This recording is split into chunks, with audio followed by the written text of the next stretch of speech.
Hello everyone, welcome to my channel. आज ये class बहुत ही इम्पोर्टेंट होगा क्योंकि इस क्लास में हम डिस्कस करेंगे टैक्सेशन 2 का हर एक चैप्टर।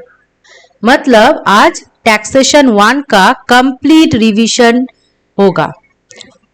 तो शुरू करते हैं। शुरू करने के पहले एक रिक्वेस्ट ही है, प्लीज सब्सक्राइब माय चैनल। अगर वीडियो अच्छा लगता है तो प्लीज लाइक कर दो और शेयर करो और please subscribe my channel.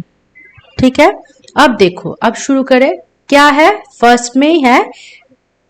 First देखो, थ्योरी पोर्शन है। फर्स्ट चैप्टर है तुम लोगों का इंट्रोडक्शन चैप्टर।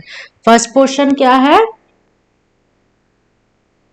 फर्स्ट पोर्शन है इंट्रोडक्शन चैप्टर। फर्स्ट पोर्शन क्या है? Introduction chapter, introduction. अब ये इंट्रोडक्शन में से क्या क्या क्वेश्चन इंपॉर्टेंट है वो हम बाद में बोल देंगे। इंपॉर्टेंट इसमें से what do you mean by person, SSC, सब डेफिनेशन आता है। Total income, gross total income, tax evasion, tax avoidance, tax planning, ये सब इंपॉर्टेंट क्वेश्चन है ये इंट्रोडक्शन चैप्टर में से। और ये अच्छे से देख लेना। और जो प्रॉब्लम ओरिएंटेड चैप्टर है वो प्रॉब्लम ओरिएंटेड चैप्टर आज हम लोग डिस्कस करेंगे। सो देखो, फर्स्ट जो हम लोग का प्रॉब्लम है वो किस चैप्टर से है? वो है रेसिडेंशियल स्टेटस। रेसिडेंशियल स्टेटस का अगर मेरा वीडियो कोई देखे हो पहले तो रेसिडेंशियल स्टेटस को लेके कोई प्रॉब्लम नहीं रहेगा। हाँ, हम लोग देखेंगे एक प्रॉब्लम। देखो क्या है, पहले देखो क्या बोल रहा है। Mister Roy, a citizen of India, is employed with ABC Limited at Kolkata. He left India for the first time on June 30. इसका मतलब क्या है? जो मिस्टर रॉय है वो इस बार ही मतलब 30 जून 2001 को ही फर्स्ट इंडिया छोड़ के बाहर गए। उसके पहले कभी भी इंडिया छोड़ के नहीं गए थे। इसका मतलब पहले का जो प्रीवियस ईयर है उसमें वो पूरा साल मतलब 365 डेज करके इंडिया में रहते थे, और लीप ईयर होगा तो 366 करके इंडिया में रहते थे। मतलब वो पूरी रेसिडेंट तो था ही, सिटीजन तो था ही, उसके साथ रेसिडेंट भी था। लेकिन जब वो फर्स्ट इंडिया छोड़ के बाहर गया है 2021 में, तब हम लोग देखेंगे इस 21-22 इस प्रीवियस ईयर में से उसका रेसिडेंशियल स्टेटस क्या होगा। अब ये एक इंपॉर्टेंट टॉपिक है। He left India for the first time. Employment purpose के लिए कभी भी कोई फर्स्ट टाइम इंडिया छोड़ के बाहर जाते हैं तो उसके लिए बेसिक कंडीशन नंबर 1 जो था 182 डेज का, वही एप्लीकेबल होगा। 60 डेज का जो था वो एप्लीकेबल नहीं होगा। ठीक है, तो इसके लिए हम लोग देखते हैं। पहले ये प्रॉब्लम सॉल्व कर लो। देखो, पहले हम लोग क्या करेंगे वो सब लिख लेना। कंप्यूटेशन ऑफ रेसिडेंशियल स्टेटस, ये सब लिख लेना। अब देखो क्या करना होगा रेसिडेंशियल स्टेटस के लिए। रेसिडेंशियल स्टेटस के लिए हम लोग को जो सॉल्व करना होता है वो कैसे फॉर्मेट करना होता है, हम लोग लिखेंगे। पिछले वाला कोई ईयर नहीं लिख रहा है क्योंकि उस ईयर में वो तो पूरा ही रेसिडेंट भी था, सिटीजन तो है ही, रेसिडेंट भी था, इसलिए हम लोग लिखेंगे 21-22 से। किस साल से लिखेंगे? 21-22 से।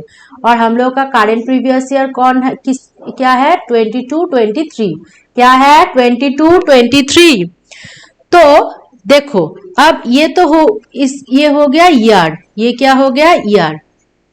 अब अप्रैल टू मार्च हर मंथ का नेम लिख देंगे। अप्रैल, मई, जून, जुलाई, अगस्त, सितंबर, अक्टूबर, नवंबर, दिसंबर, जनवरी, फरवरी एंड मार्च। क्यों अप्रैल टू मार्च? क्योंकि हम लोग का इनकम टैक्स ईयर स्टार्ट होता है अप्रैल से और एंड होता है मार्च में। दूसरे साल का मार्च में। और हम लोगों का असेसमेंट ईयर क्या है? हम लोगों का असेसमेंट ईयर है 23-24 और हम लोगों का प्रीवियस ईयर क्या है? 22-23। ठीक है। अब नेक्स्ट होगा नंबर ऑफ डेज। नेक्स्ट क्या होगा? नंबर ऑफ डेज, मतलब कितने दिन उस पर्टिकुलर प्रीवियस ईयर में वो इंडिया पे रह रहे थे। और लास्ट होगा रिमार्क्स। रिमार्क्स में क्या लिखेंगे? रिमार्क्स में लिखेंगे वो रेसिडेंट है या नॉन रेसिडेंट है, ये सब लिखेंगे। अब देखो 21-22 में क्या होगा? वो इंडिया छोड़ के पहली बार किस दिन गए थे? 30 जून 21। किस दिन गए थे? 30 जून 21। मतलब ये कौन प्रीवियस ईयर में है? 21-22। क्योंकि 21-22 ये जो प्रीवियस ईयर है ये स्टार्ट हुआ कब से? स्टार्ट हुआ अप्रैल 21 से और एंड हुआ मार्च 22 में। सो ये जो डेट है, ये डेट किस प्रीवियस ईयर में पढ़ रहे हैं? ये पढ़ रहे हैं 21-22 में। 21-22 में। ठीक है। अब तो 21-22 में अप्रैल में तो वो इंडिया छोड़ के नहीं गए थे, तो अप्रैल में पूरा मंथ ही इंडिया पे था, इसमें लिखेंगे 30 डेज। मई पे भी पूरा ही था 31 डेज। जून पे भी पूरा था 30 डेज। जुलाई पे अब बोलोगे मैम 30 जून तो इंडिया छोड़ के चले गए, लेकिन हम बोल दिए थे ना अराइवल डेट और डिपार्चर डेट दोनों ही कैलकुलेशन के टाइम आता है। रेसिडेंशियल स्टेटस हम जब कैलकुलेट करते हैं नंबर ऑफ डेज, उसमें अराइवल का डेट भी आता है, इसका मतलब कब इंडिया पे आया, और डिपार्चर मतलब किस दिन इंडिया छोड़ के चला गया, ये दोनों डेट ही कैलकुलेशन में आएगा। इसका मतलब जून 30 मतलब पूरा जून 30 तक इंडिया में था। कब से नहीं था? 1 जुलाई से नहीं था। 1 जुलाई से वो कहा था? वो इंडिया का बाहर था। अब जुलाई पे देखो, जुलाई पे इंडिया पे नहीं था, अगस्त पे भी नहीं था, सितंबर पे भी नहीं था, अक्टूबर पे भी नहीं था, नवंबर पे भी नहीं था, दिसंबर पे भी नहीं, मार्च पे भी नहीं। तो ये टोटल करो 30 + 31 + 30 कितना हो गया? ये हो गया 91 डेज हुआ ना।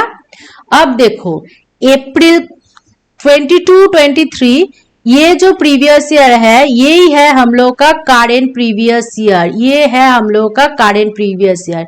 ये कब से स्टार्ट हुआ? अप्रैल 22 से एंड एंड हुआ बोलो मार्च 23 में। एंड हुआ मार्च 23 में। अब देखो अप्रैल में वो इंडिया पे था? नहीं था। मई पे था? नहीं था। जून पे भी नहीं था, जुलाई पे भी नहीं, अगस्त पे भी नहीं, सितंबर पे भी नहीं, अक्टूबर पे भी नहीं, नवंबर पे भी नहीं, दिसंबर पे भी नहीं। लेकिन देखो जनवरी 1, 23 में वो इंडिया पे रिटर्न आ गया था। सो जनवरी 1 ये है डिपार्चर डेट, लेकिन हम लोग जब रेसिडेंशियल स्टेटस कैलकुलेशन करेंगे तो उसमें ये जनवरी 1 का भी कैलकुलेशन करेंगे। सो जनवरी में वो पूरा मंथ ही इंडिया पे रह रहे थे, इंडिया पे था। इसका मतलब क्या है? जनवरी पे कितना दिन होता है? 31 डेज पूरा इंडिया पे था। इसके बाद देखो कोई ऐसा इंफॉर्मेशन ही नहीं है कि इंडिया छोड़ के कब गया। इसका मतलब फरवरी पे भी पूरा था, मार्च पे भी पूरा ही था। तो इन तीनों को 31, 28 और 31 जोड़ दो, कितना हो गया? 90 डेज। अब तो हो तो गया, ठीक है। अब ये रेसिडेंट होगा या नॉन रेसिडेंट होगा, ये बोलो तो। देखो मैं पहले ही बोल दिए थे कि क्या बोले थे, ये जो एसएससी है ये इंडिया छोड़ के बाहर गया। क्यों गया? For the employment purpose. कब गया? For the first time. So अगर कोई individual left India for the first time for employment purpose, तब उसके लिए 182 डेज का ही जो बेसिक कंडीशन है वो एप्लीकेबल होगा। तब देखो यहाँ पे कितना डेज आ रहा है? 90 डेज। तो ये लेस देन 182 डेज है, तो ये क्या हो गया है? Non resident. क्या हो गया? Non resident. और नॉन रेसिडेंट होगा तो देखना ही नहीं होगा ऑर्डिनरी है या नॉट ऑर्डिनरी है, क्योंकि अगर रेसिडेंट होता तब हम लोगों को देखना पड़ता था ऑर्डिनरी रेसिडेंट है या नॉट ऑर्डिनरी रेसिडेंट है। ठीक है, ये कंप्लीट हो गया प्रॉब्लम नंबर 1, मतलब रेसिडेंशियल स्टेटस का ऐसा ही कैलकुलेशन आएगा। अब देखो रेसिडेंशियल स्टेटस का और एक टाइप का प्रॉब्लम आता है। क्या आता है? टैक्सेबिलिटी कैलकुलेशन करना पड़ता है। रेसिडेंट तो हो गया और रेसिडेंट 3 टाइप का होता है ना। देखो रेसिडेंट कितने टाइप का होता है?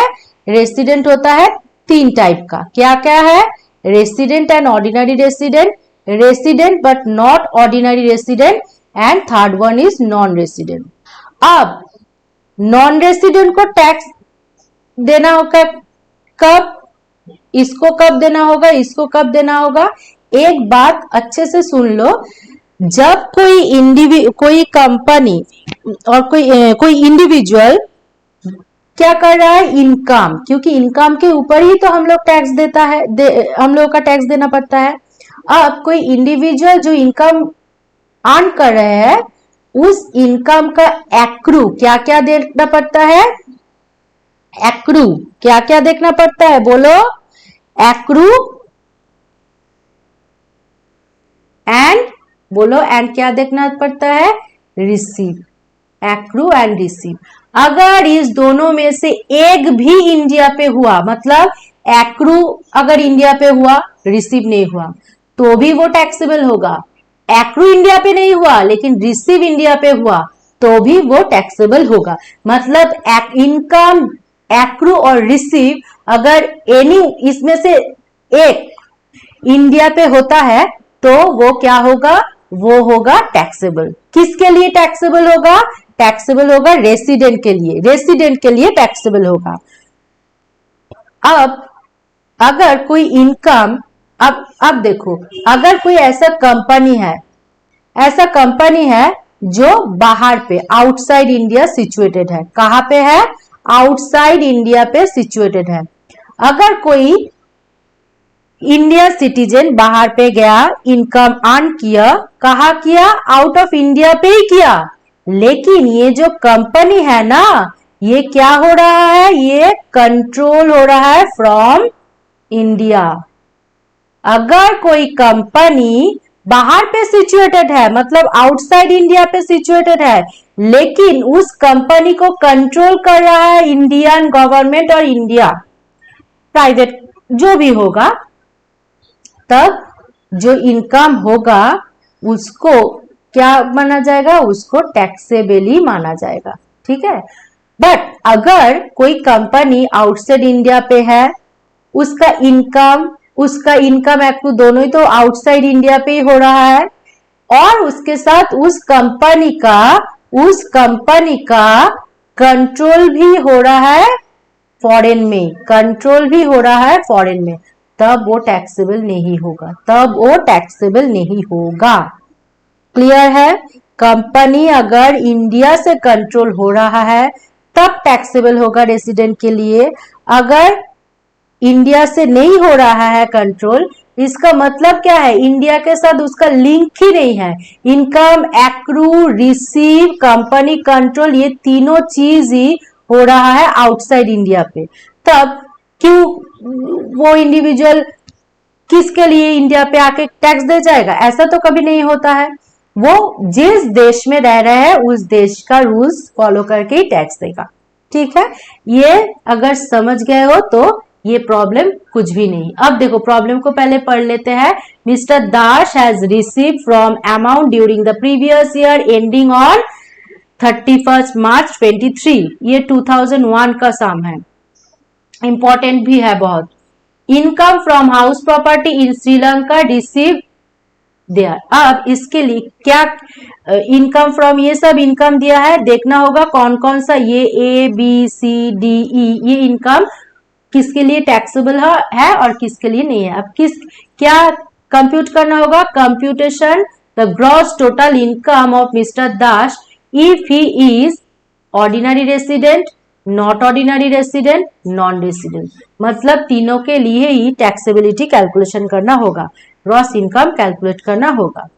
अब देखो बहुत अच्छे से देखो, फॉर्मेट वो फॉर्मेट सब में ही होगा। Computation of residential status of mister XYZ for the assessment year 23-24 relating to the previous year 22-23, ये सब में लिखना होगा, ये तुम लोग जानते भी हो।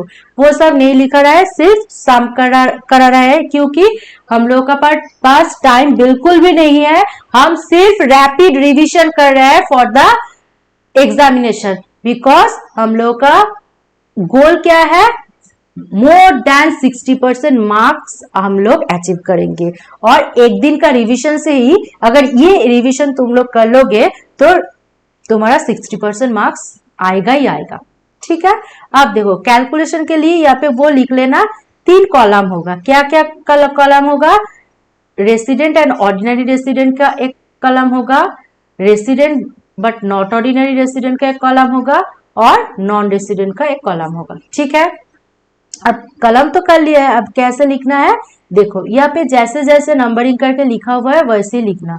फर्स्ट में क्या लिखा हुआ है, फर्स्ट में देखो क्या लिखा हुआ है, फर्स्ट में है इनकम फ्रॉम हाउस प्रॉपर्टी। क्या लिखा है, income from house property in Sri Lanka receive there in ₹22,500। मतलब इनकम हाउस प्रॉपर्टी का इनकम है, वो हाउस प्रॉपर्टी कहाँ पे है, वो हाउस प्रॉपर्टी सिचुएटेड है श्रीलंका पे। रिसीव भी देयर इन, इसका मतलब एक्रू रिसीव बोथ ही कहा हुआ, बोथ ही हुआ श्रीलंका पे, बोथ ही कहा हुआ, बोथ ही हुआ श्रीलंका पे। और श्रीलंका मतलब आउटसाइड इंडिया, तो इसके लिए ये टैक्सेबल नहीं होगा। लेकिन टैक्सेबल तो नहीं होगा, ठीक है, लेकिन किसके लिए टैक्सेबल होगा, एक के लिए टैक्सेबल होगा, किसके लिए, ROR के लिए, बट NOR एंड NR के लिए ये टैक्सेबल नहीं होगा। अब देखो बोलोगे मैम क्यों ये टैक्सेबल हुआ, क्योंकि इनकम जो हाउस प्रॉपर्टी से है श्रीलंका पे, ठीक है, वहां पे रिसीव हुआ, एक्रू रिसीव बोथ ही हो गया, लेकिन वो तो रेसिडेंट, ये जो रेसिडेंट एंड ऑर्डिनरी रेसिडेंट है ना, ये परमानेंटली रेसिडेंट है, मतलब ये जहां पे भी रहेगा इंडिया पे लौट के ही आता है, जहां पे भी रहेगा इंडिया पे लौट के ही आएगा। मतलब जो रेसिडेंट है, ऑर्डिनरी रेसिडेंट है, इसका जोड़ स्लाइड भी ज्यादा है, तो इसको टैक्स देना ही पड़ेगा, इसको गवर्नमेंट इसको पकड़ेंगे और बोलेंगे टैक्स दे, ऐसा होता है। अब देखो जो लिखा हुआ है बिल्कुल वही लिख दो। नंबर ए क्या है, income from house property in Sri Lanka, जो है वो ऐसे ही लिख दो, income from house property, house property क्या है, income from house property in Sri Lanka received there in, पूरा सेम लाइन लिख देना है, सेम लाइन लिख दो, और 22,500 सिर्फ ROR पे टैक्सेबल होगा, इसमें भी कुछ नहीं होगा और इसमें भी कुछ नहीं होगा। क्यों नहीं हुआ, और एक बार बोल देती हूँ, क्योंकि इनकम एक्रू रिसीव दोनों ही आउटसाइड इंडिया पे है, तो इसीलिए यहाँ पे और यहाँ पे टैक्सेबल नहीं है, सिर्फ इसमें टैक्सेबल है क्योंकि ये परमानेंट रेसिडेंट है। अब देखो नंबर बी क्या है, नंबर बी पे है, नंबर बी पे है income from salary in India. क्या है, income from salary in India, income from salary in India, इसका मतलब क्या है, ये इनकम जो है ये एक्रू कहाँ पे हो रहा है, एक्रू हो रहा है इंडिया पे, और रिसीव भी हो रहा है इंडिया पे। सो लिख दो income, income from salary in India. Number B पे लिखो, बी पे लिखो income from salary in India, income accrue receive both ही इंडिया पे होगा, तो ये टैक्सेबल होगा सबके लिए। वैल्यू कितना है, 1,20,000, वैल्यू कितना है, 1,20,000, 1,20,000 and 1,20,000। Number C, number C देखो क्या है, नंबर सी है dividend from Indian company received in China, dividend from Indian company received in China, मतलब क्या है, डिविडेंड जो मिल रहा है किस कंपनी से मिल रहा है, इंडियन कंपनी से, मतलब इनकम एक्रू हो रहा है इंडिया पे, रिसीव हो रहा है चाइना पे, लेकिन जो भी हो एक्रू और रिसीव में से एक तो इंडिया पे हो रहा है ना, तो इसीलिए हम लोग क्या करेंगे, इसीलिए हम लोग के लिए ये टैक्सेबल रहेगा सबके लिए। तब लिखो income from dividend from Indian company, जो है वही लिख दो, dividend from Indian company received in China. Value कितना है? वैल्यू है 25,000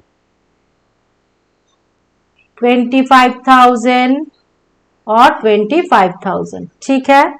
अब नंबर डी देखो क्या है, income from business control from Bangladesh. ये चीज बहुत इंपॉर्टेंट है। अब देखो income from business control from Bangladesh, Bangladesh मतलब आउट ऑफ इंडिया। अब देखो इनकम एक्रू और रिसीव कहां पे हुआ है ये क्लियरली नहीं बोला है यहाँ पे। ये एजम्पशन के ऊपर डिपेंड करता है। अगर तुम लोग एज्यूम कर लो इनकम एक्रूड और रिसीव में से एनी वन हुआ है इंडिया में, तो तब तीनों के ही टैक्सेबल होगा, आरओआर के लिए भी, एनओआर के लिए भी और एनआर के लिए भी। लेकिन अगर तुम लोग एज्यूम कर लो एक्रू और रिसीव भी हुआ है बाहर, रिसीव भी हुआ है फॉरेन पे, कहां पे रिसीव हुआ है? फॉरेन पे, तब ये टैक्सेबल होगा सिर्फ किसके लिए? आरओआर के लिए टैक्सेबल होगा, इसके लिए भी नहीं होगा और इसके लिए भी नहीं होगा। ये तुम लोगों का डिपेंड करता है तुम लोगों का एजम्पशन पे। सो लिख देते हैं क्या था, income from business control from Bangladesh, income from business controlled from Bangladesh. अब हम एज्यूम कर रहे हैं, assumed income accrue and received in India, income accrued and received in India. ये एजम्पशन किया, इसीलिए तीनों को ही टैक्स देना पड़ेगा। वैल्यू कितना था? वैल्यू कितना था?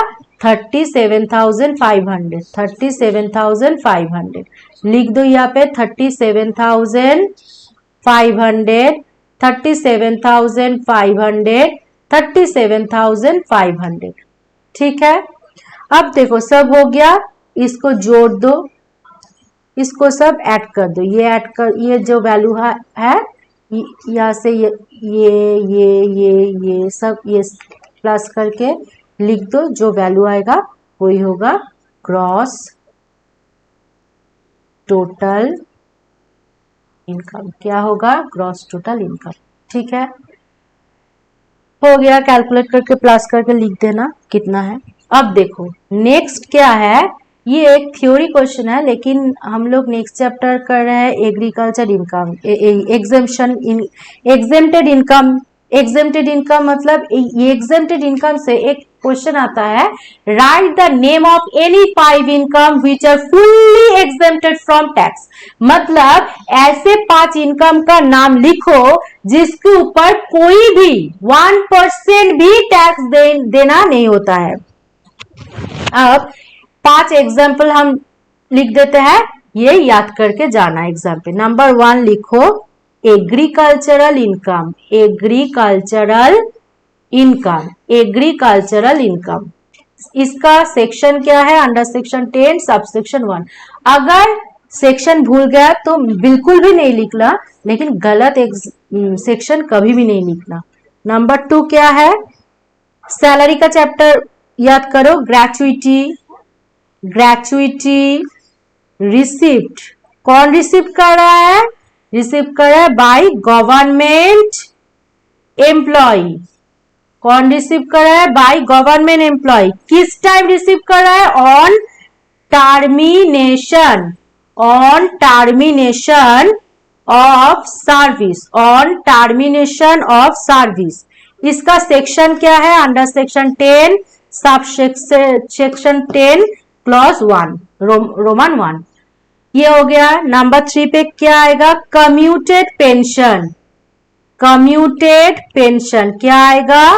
commuted pension received by government employee, commuted pension received by a government employee. इसका सेक्शन क्या है? Under section 10 sub section 10A clause Roman 1. Number 4 लिख लो, leave salary. Leave salary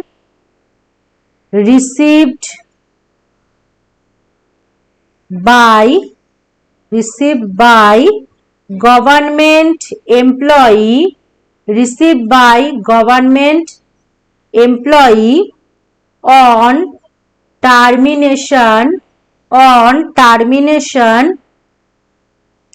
of service, on termination of service. इसका section है under section 10 sub section 10 capital double A clause Roman 1. और एक बाकी है, और एक लिख लो नंबर 5 पे.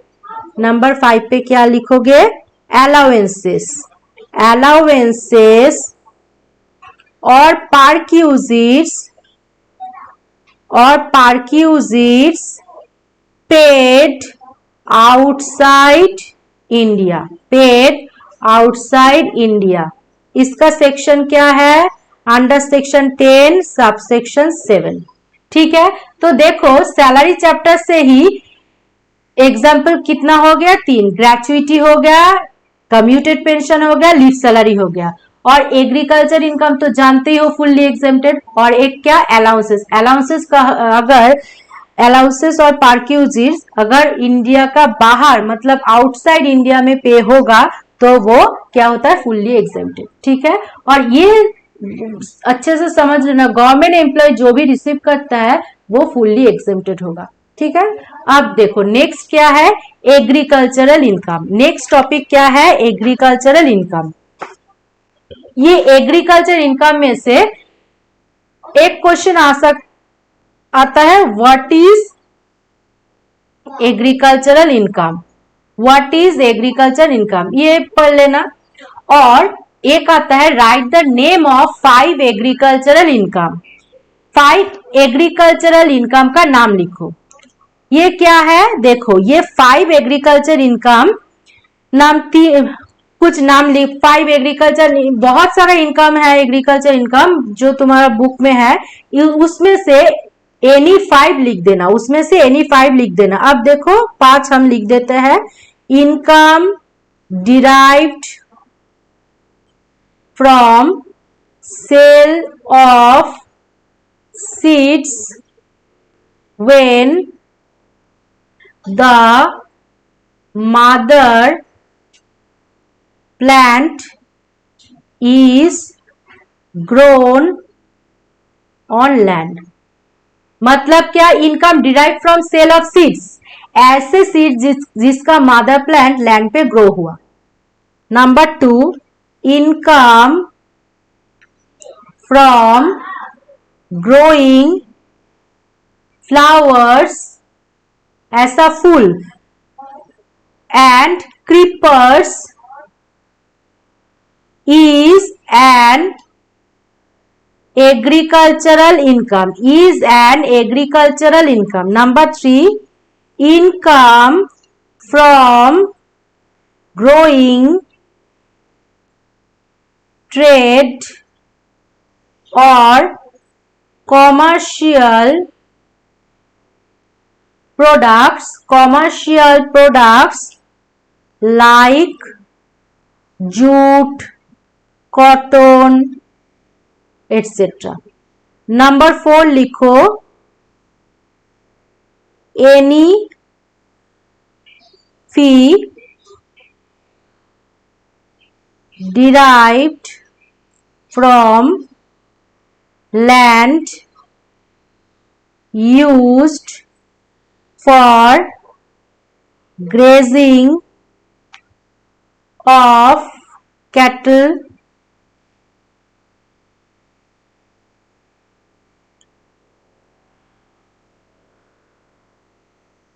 being used for agricultural operation. agricultural operation, agricultural operation. ठीक है, कितना हो गया है, देखो हो गया है 4। कितना हो गया है, 4। और एक लिख दो, और एक लिखो नंबर 5 पे क्या क्या लिखा है, वहाँ प्लांट इनकम फ्रॉम, ये तो लिखा है। और एक लिख सकते हो प्लांट सोल्ड, लिखो plant sold in pots are an agro मतलब एग्रीकल्चरल इनकम, एग्रीकल्चरल इनकम। ठीक है, अब नेक्स्ट क्वेश्चन देखो, नेक्स्ट पे भी है, write the name of 5 non agriculture income. पहले था एग्रीकल्चर इनकम का नाम लिखो 5, अब है नॉन एग्रीकल्चर इनकम का नाम लिखो। अब देखो 5 नॉन एग्रीकल्चर का इनकम का नाम लिख देते हैं, लिख लो। Number 1 profit earn from sale of agricultural land. Number 2 received from TV serial shooting in farmhouse. Number 3 profit made by sale of sugar manufactured out of sugar cane. Profit made by sale of sugar manufactured out of sugar cane. Sugar को manufacture जो हुआ sugar cane से, वो sugar को अगर बाहर में बिकोगे तो वो नॉन एग्रीकल्चर इनकम होगा। टीवी सीरियल करने के लिए शूटिंग कर रहे हो फार्म हाउस में, वो नॉन एग्रीकल्चर इनकम है। प्रॉफिट अर्न कर रहे हो from the sale of agriculture land, agriculture land को ही बेच दे रहे हो, उसमें से इनकम हो रहा है, वो नॉन एग्रीकल्चर इनकम है। नंबर 4 होगा income from land used for brick making, for brick BRICK brick making, for brick making मतलब लैंड से जो ब्रिक के लिए जो लैंड यूज हो रहा है, लैंड इनकम हो रहा है ब्रिक मेकिंग के, मतलब ब्रिक को मेक करने के लिए, मैन्युफैक्चर करने के लिए ऐसा लैंड, उस लैंड से अगर कोई इनकम होगा वो नॉन एग्रीकल्चर इनकम है। Number 5 fees paid by tenant, fees paid by tenant for renewal of the lease of agriculture land, lease of agricultural land. ठीक है, ये 5 है नॉन एग्रीकल्चरल इनकम। अब देखो नेक्स्ट क्या है, नेक्स्ट है एक एग्रीकल्चर का लैंड का प्रॉब्लम है। ऐसे प्रॉब्लम तुम लोग का एग्जाम पे तुम लोग देखोगे, तुम लोग का एग्जाम पे आएगा। क्या करना होगा, state whether the following incomes are treated as agriculture income for the purpose of income tax. ये 2019 का क्वेश्चन है। अब देखो क्या होगा, ये ABCDE है, 5 है, 5 में से 5 का आंसर दे दो, 5 आउट ऑफ 5 आ जाएगा। सिंपल है, बहुत ही सिंपल है। अब देखो compensation receive from the government for the requisition of land which has been used for agricultural purpose, agriculture का पर्पस के लिए लैंड यूज हो रहा है, तो ये क्या इनकम होगा, ये होगा एग्रीकल्चरल इनकम। ये क्या होगा, एग्रीकल्चरल इनकम। नंबर बी क्या है, dividend receive from a company whose major income constitutes agricultural income. Dividend receive हो रहा है कहां से, from a company whose major income constitute agriculture income. लेकिन क्या हो रहा है, डिविडेंड रिसीव, मतलब ये कोई पार्टनर फार्म है, ये इसमें से अगर कोई डिविडेंड रिसीव होगा तो ये क्या हो जाएगा, ये हो जाएगा non agricultural income, non agricultural income. Number C क्या है, profit earn from the sale of wild grass of spontaneous growth, खुद से ही हो गया, तुम कोई लेबर ही नहीं दिया उसमें, तो ये क्या हो जाएगा, ये भी हो जाएगा नॉन एग्रीकल्चरल इनकम, वो भी क्या हो जाएगा, non agriculture income. Number D देखो, ये इंपॉर्टेंट है, income earn from the sale of tea grown and manufactured by the SSC, ऐसा इनकम जो टी से हो रहा है, कहां से, टी से हो रहा है, टी के पर्पस के लिए दोनों पार्ट है, एग्रीकल्चर कुछ पोर्शन है, कुछ है non agriculture portion. Agriculture portion कितना होगा 60% और 40% क्या होगा नॉन एग्रीकल्चर इनकम। तो एग्रीकल्चर इनकम होगा पूरा इनकम का 60% और नॉन एग्रीकल्चर इनकम क्या होगा, पूरा इनकम का 40%। ठीक है, और लास्ट नंबर ई क्या है, income by way of selling rice produce from the paddy purchase by the SSC. So ये भी क्या है, income by the way of selling rice produce from the paddy purchase करके सेल कर रहा है, ये भी क्या होगा, ये भी होगा नॉन एग्रीकल्चरल इनकम। ये भी क्या हुआ, ये भी है नॉन एग्रीकल्चर इनकम। अब एक ये दोनों हो गया एग्रीकल्चर इनकम का प्रॉब्लम। अब एक चीज समझा देते हैं, देखो अच्छे से याद रखना, टी, रबर और कॉफी, इस तीनों का जो इनकम है, पूरा इनकम का कुछ पोर्शन होता है एग्रीकल्चर इनकम और कुछ पोर्शन होता है नॉन एग्रीकल्चर इनकम। अब ये लिख लो, ये क्वेश्चन पे भी आएगा, ये बहुत इंपॉर्टेंट है, प्लीज लिख लो। ये टी का पहले ही बोल दिए है, टी का एग्रीकल्चरल पार्ट कितना है 60%, नॉन एग्रीकल्चरल पार्ट कितना है 40%। ठीक है,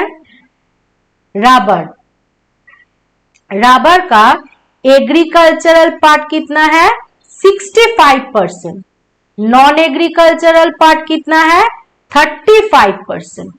ठीक है, और है कॉफी का दो भाग है, एक क्या है, अगर वो कॉफी सिर्फ ग्रोज हुआ और क्योर्ड हुआ, अगर सिर्फ क्या हुआ ग्रोज एंड क्योर्ड इतना तक, तो इसके लिए क्या होगा, एग्रीकल्चर कितना होगा 75% और नॉन एग्रीकल्चरल कितना होगा 25%। अगर ये कॉफी जो है, ये कॉफी ग्रोज हुआ, क्योर्ड हुआ, उसके साथ और भी हुआ, रोस्ट हुआ, और क्या हुआ, ग्राउंडेड हुआ, तो इस पार्ट के लिए एग्रीकल्चर इनकम होगा 60%, नॉन एग्रीकल्चरल पोर्शन होगा 40%। अब देखो बोलोगे मैम क्यों ये कॉफी के लिए ये क्यों दोनों अलग अलग चीज है, ये एक है और ये एक है, क्यों है, देखो ये इसमें काम कम हो रहा है ग्रोज और क्योर्ड, बट इसमें काम ज्यादा हो रहा है। ग्रोज क्योर्ड तो हो ही रहा है, उसके साथ रोस्टेड एंड ग्राउंडेड भी हो रहा है, ज्यादा काम कर रहा है तो ज्यादा डिडक्शन मिलेगा, ज्यादा काम कर रहा है ना, तो एग्रीकल्चर इनकम क्या है एग्जेम्प्टेड, तो उसका एग्जाम क्या होगा 60% इनकम होगा, मतलब ज्यादा नहीं होगा, उसके मतलब उसका जो एग्जामेशन मिलेगा कम मिलेगा, क्यों, वो बिजनेस का भी कुछ इनकम वो तो अर्न करेगा ना, क्योर कर रहा है, रोस्ट कर रहा है करके बेच रहा है, तो इसका एग्रीकल्चर पोर्शन होगा 60% और इसमें ग्रो और क्योर पूरा एग्रीकल्चर रिलेटेड है, इसमें पूरा ही एग्रीकल्चर रिलेटेड है, तो इसमें बिजनेस पोर्शन बिल्कुल भी नहीं है, सो इसके लिए ये ज्यादा एग्जामेशन पाएगा। कितना एग्जामेशन पाएगा 75% एग्रीकल्चर इनकम के लिए।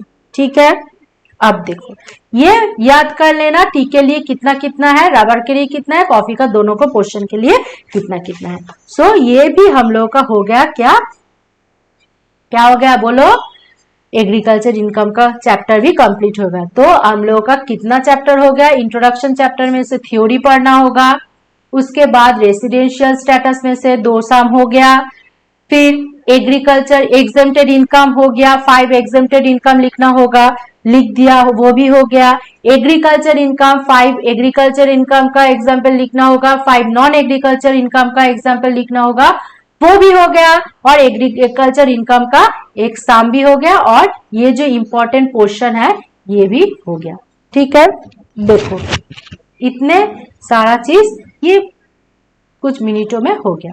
अब देखो नेक्स्ट क्या आएगा, देखो नेक्स्ट आएगा ये है इनकम फ्रॉम सैलरी, ये होगा इनकम फ्रॉम सैलरी। क्या होगा? Income from salary. ये जो चैप्टर है, ये जो सम है, इसका चैप्टर का नाम क्या है? Income from salary. अब देखो ध्यान से पहले पढ़ो, सम को पहले पढ़ो। देखो mister D is employed in a private company. कौन सा कंपनी में एम्प्लॉयड है? प्राइवेट कंपनी में। Compute his income from salaries for the assessment year 23-24 from the following details. Basic salary है 10,000 पर मंथ। डियरनेस अलाउंस कितना है? 6,000 per month. Children education allowance कितना है? ये बहुत इंपॉर्टेंट है, 80 पर मंथ। और एक्चुअल रिसीव कितना कर रहा है? 240 पर मंथ। इसका मतलब दोनों में से ये एक्चुअली रिसीव ये दे रहा है कंपनी, किसके लिए दे रहा है? फॉर 3 चिल्ड्रन के लिए। 3 चिल्ड्रन के लिए ये 240 पर मंथ एजुकेशन अलाउंस दे रहे हैं। और क्या हो रहा है? एजुकेशन अलाउंस 80 पर मंथ किसके लिए डिडक्शन होगा? For 2 children. क्यों 80 होगा? क्योंकि मैक्सिमम लिमिट ही तो 100, लेकिन ये 80 और 100 में से कम क्या है? 80, इसलिए 80 का डिडक्शन मिलेगा। मेडिकल अलाउंस है, मेडिकल अलाउंस के लिए कभी भी कोई जो एक्चुअल एक्सपेंडिचर है ये कंसिडर नहीं करेंगे, ओनली जो मिल रहा है वही देखेंगे। He and his employer both contribute 15% of basic and DA to a RPF। ये जो है ना, ये बहुत ही इंपॉर्टेंट है, क्योंकि इसका भी मैक्सिमम कुछ लिमिट है, इसके लिए भी है और ये इंटरेस्ट पोर्शन के लिए भी है। अब देखो he is next, he is provided with a rent-free furnished accommodation in Kolkata having municipal value of rupees 72,000 and manufactured with furniture of rupees 25,000। इसका मतलब क्या है? ये है रेंट फ्री फर्निश्ड एकोमोडेशन। ये क्या है? ये है रेंट फ्री फर्निश्ड एकोमोडेशन। मतलब घर भी है और उसके साथ, घर तो है, उसके साथ फर्नीचर भी है, एकोमोडेशन है और उसके साथ फर्नीचर भी है। अब नेक्स्ट है on 1 June 2022 he took a loan of rupees 3 lakh from his employer at an interest of 3% per annum for the purchase of a flat. SBI charge interest 9% per annum for similar loan। ये जब भी देखोगे loan का purpose आएगा, loan taken, loan जब लेंगे तब देखना होगा जो हम लोग दे रहा है उसके साथ कंपेयर करना होगा एसबीआई का रेट ऑफ इंटरेस्ट। उसके साथ क्या कंपेयर करना होगा? एसबीआई का रेट ऑफ इंटरेस्ट। जो माइनस करने के बाद जो एक्स्ट्रा परसेंटेज आएगा वही चार्ज होगा ये लोन का जो वैल्यू है उस पे। और कितने मंथ के लिए होगा? लोन लिया है 1 जून में, तो जून पूरा, जुलाई पूरा, अगस्त पूरा, सितंबर पूरा, अक्टूबर पूरा, नवंबर पूरा, दिसंबर पूरा, जनवरी पूरा, फरवरी पूरा, मार्च। तो कितना मंथ हुआ? 1 2 3 4 5 6 7 8 9 10। टोटल कितना मंथ हुआ? 10 मंथ्स के लिए। 12 मंथ के लिए बिल्कुल भी इंटरेस्ट नहीं देगा। क्यों नहीं देगा? लोन ही तो लिया है जून से, तो इंटरेस्ट क्या एक्स्ट्रा 2 मंथ का इंटरेस्ट दे देगा? बिल्कुल भी नहीं देगा। कोई चाहता है खुद का जो एक्सपेंसेस है वो ज्यादा हो, तो 10 मंथ का इंटरेस्ट है। अब लास्ट देखो क्या है? His employ pays servants salary of rupees 1200 per month and gas bill of rupees 3000। इसका मतलब ये भी एक परक्यूजिट्स है। ये क्या परक्यूजिट्स है? ये है सर्विस फैसिलिटी और गैस फैसिलिटी। सो ये भी, ये जो रेंट फ्री एकोमोडेशन है, ये जो रेंट फ्री एकोमोडेशन, ये भी एक पार्क्यूजिट्स है। ये देखो एक पार्क्यूजिट्स है, ठीक है। और क्या है, और है ये दो एक पार्क्यूजिट्स है, ठीक है। ये पार्क्यूजिट्स है। अब कैलकुलेशन करके देखते हैं कैसे कैलकुलेशन करना होगा। देखो 3 रुपीज कॉलम करो, कितना रुपीज कॉलम करना होगा 3, कितना रुपीज कॉलम करना होगा 3। अब देखो पहले ही लिखना ये लिख लेना, computation of basic salary of mister जो भी नाम था for the assessment year 23-24 relating to the previous year 22-23, ठीक है। ये लिख के स्टार्ट करना। अब लिखो बेसिक सैलरी, उसका बेसिक सैलरी कितना था, बेसिक सैलरी था 10,000 पर मंथ। बेसिक सैलरी कितना था 10,000 पर मंथ। सो यहाँ पे क्या होगा 10,000 इंटू 12, मतलब आउटर पे लिखो 10,000 इंटू 12 का मतलब 1,20,000, 1,20,000। नेक्स्ट क्या होगा डीए। अब ये जो डीए है ना, डियरनेस अलाउंस, ये तुम अलाउंसेस के अंदर भी लिख सकते हो और बेसिक पे भी लिख सकते हो, लेकिन बेसिक पे लिखना ही ज्यादा अच्छा रहेगा। अब देखो क्या है, डियरनेस अलाउंस कितना है, डियरनेस अलाउंस है 6,000 पर मंथ। कितना है 6,000 पर मंथ। सो यहाँ पे लिखो 6,000 इंटू 12 कितना हुआ 72,000। कितना हुआ 72,000, इसको जोड़ दो 1,92,000 हुआ। अब देखो हेडिंग दो अलाउंसेस, क्या हेडिंग होगा अलाउंसेस। अलाउंस कौन कौन अलाउंस है इस प्रॉब्लम में, कौन कौन अलाउंस है देखो, एक है चिल्ड्रन एजुकेशन अलाउंस। ये अच्छे से देखो कैसे कैलकुलेशन करना होगा, लिखो children education, children education allowance, children education allowance. कैसे कैलकुलेशन करना होगा, अब चिल्ड्रन एडुकेशन अलाउंस कितना मिल रहा है 240 पर मंथ। दिखा दिए थे ना पहले, देखो और एक बार दिख लो, दिखो 240 पर मंथ। ये एक्चुअल पे रिसीव हो रहा है इसीलिए 240 पर मंथ। ये कौन सा कॉलम पे लिखना है, ये फर्स्ट कॉलम पे लिखो। कितना हो रहा है, ये हो रहा है 2880, 2880। अब इसमें से क्या माइनस होगा एग्जेम्पशन, क्या माइनस होगा एग्जेम्पशन। इसका सेक्शन क्या है अंडर सेक्शन 10 सब सेक्शन 14। फिर से बोल रहे हैं भूल जाओगे तो नहीं लिखोगे, रॉन्ग एग्जाम्पशन बिल्कुल भी नहीं निकला। अब पहले क्लास में बोल दिए थे चिल्ड्रन एजुकेशन अलाउंस के लिए मैक्सिमम लिमिट है ₹100, लेकिन यहाँ पे बोल दिया अलाउंस कितना है ₹80 per month for each, for each, ठीक है। अब देखो ऑफ 3 चिल्ड्रन, लेकिन इसका एग्जाम्पशन लिमिट कितना था, एग्जाम्पशन लिमिट कितना था, मैक्सिमम कितना था, मैक्सिमम था ₹100 per month for 2 children, for 2 children, मतलब इसके ऊपर नहीं जा सकते। और क्या दिया हुआ है ₹80 per month for 2 children he maximum होगा।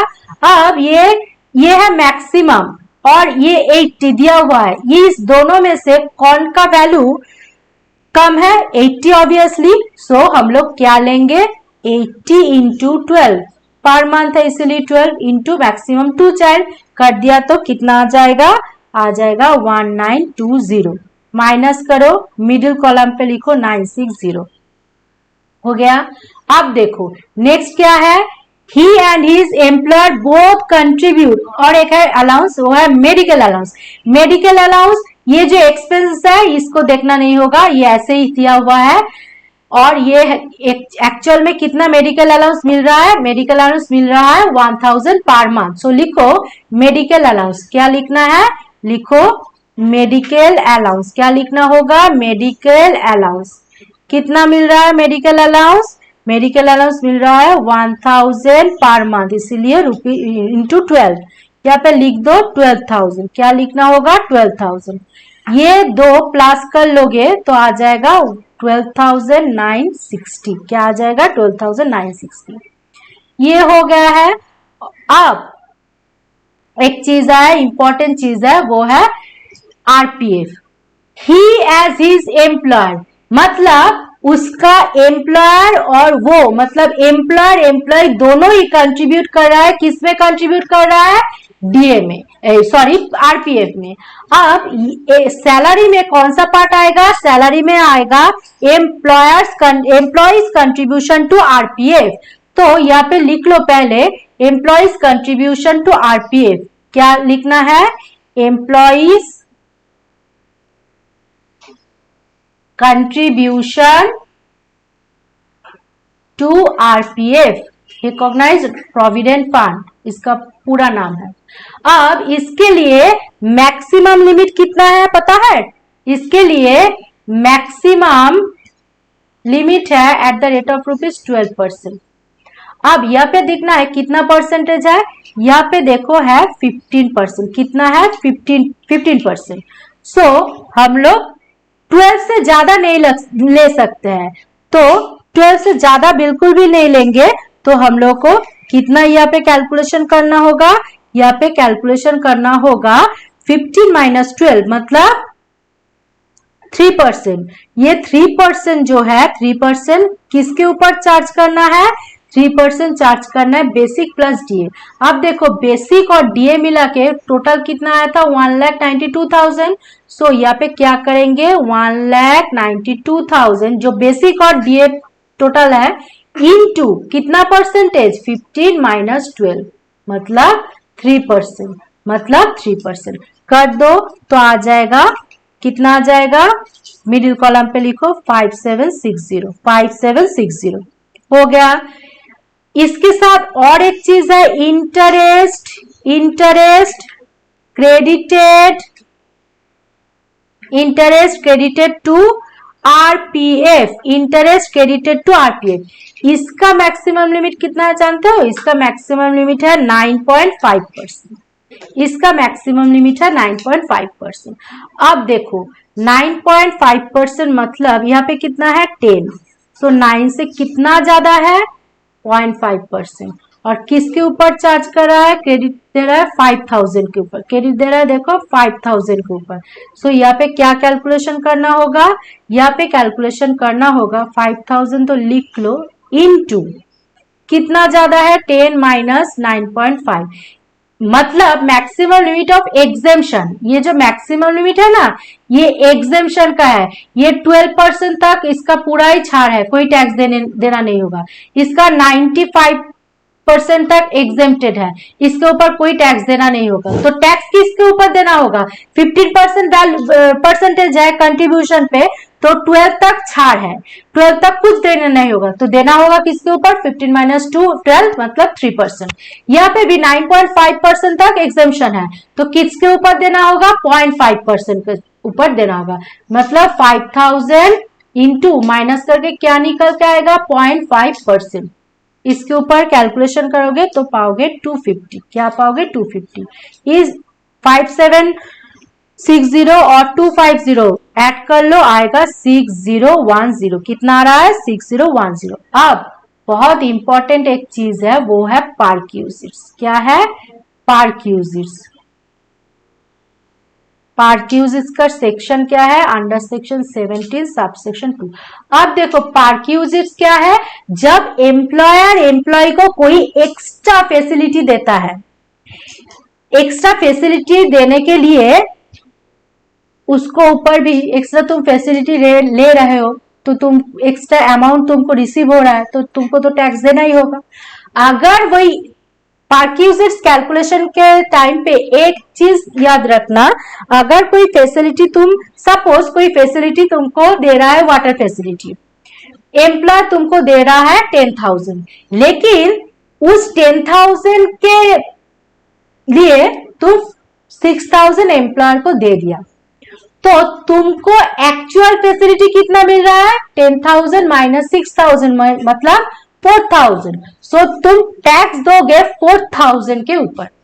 मतलब पार्क्यूजिट्स में एक ही चीज याद करना, जो एम्प्लॉयर से मिलेगा और उसमें से जो एम्प्लॉयर से तुम्हें मिलेगा उसमें से तुम जो पे कर दे रहे हो वो माइनस करो, माइनस करके जो बैलेंस निकल के आएगा वही होगा पार्क्यूजिट्स। ठीक है, अब यहाँ पे पार्क्यूजिट्स क्या क्या है, यहाँ पे देखो पार्क्यूजिट क्या है, 3। एक है रेंट फ्री फर्निश्ड एकोमोडेशन, देखो कोलकाता पे रेंट फ्री फर्निश्ड एकोमोडेशन दे रहा था ना, देखो म्यूनिसिपल वैल्यू कितना था उस हाउस का, 72,000, उस हाउस का कितना था, 72,000, और फर्नीचर का वैल्यू क्या था, 25,000, फर्नीचर का वैल्यू क्या था, 25,000, फर्नीचर का वैल्यू था 25,000। तो यहाँ पे लिखो पहले rent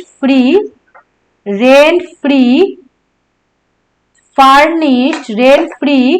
furnished accommodation, rent free furnished accommodation.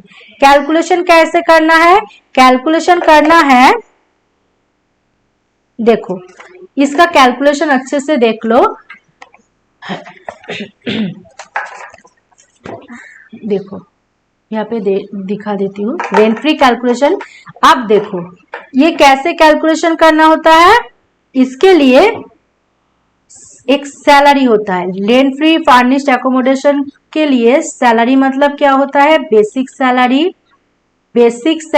Plus DA, basic salary plus DA plus all taxable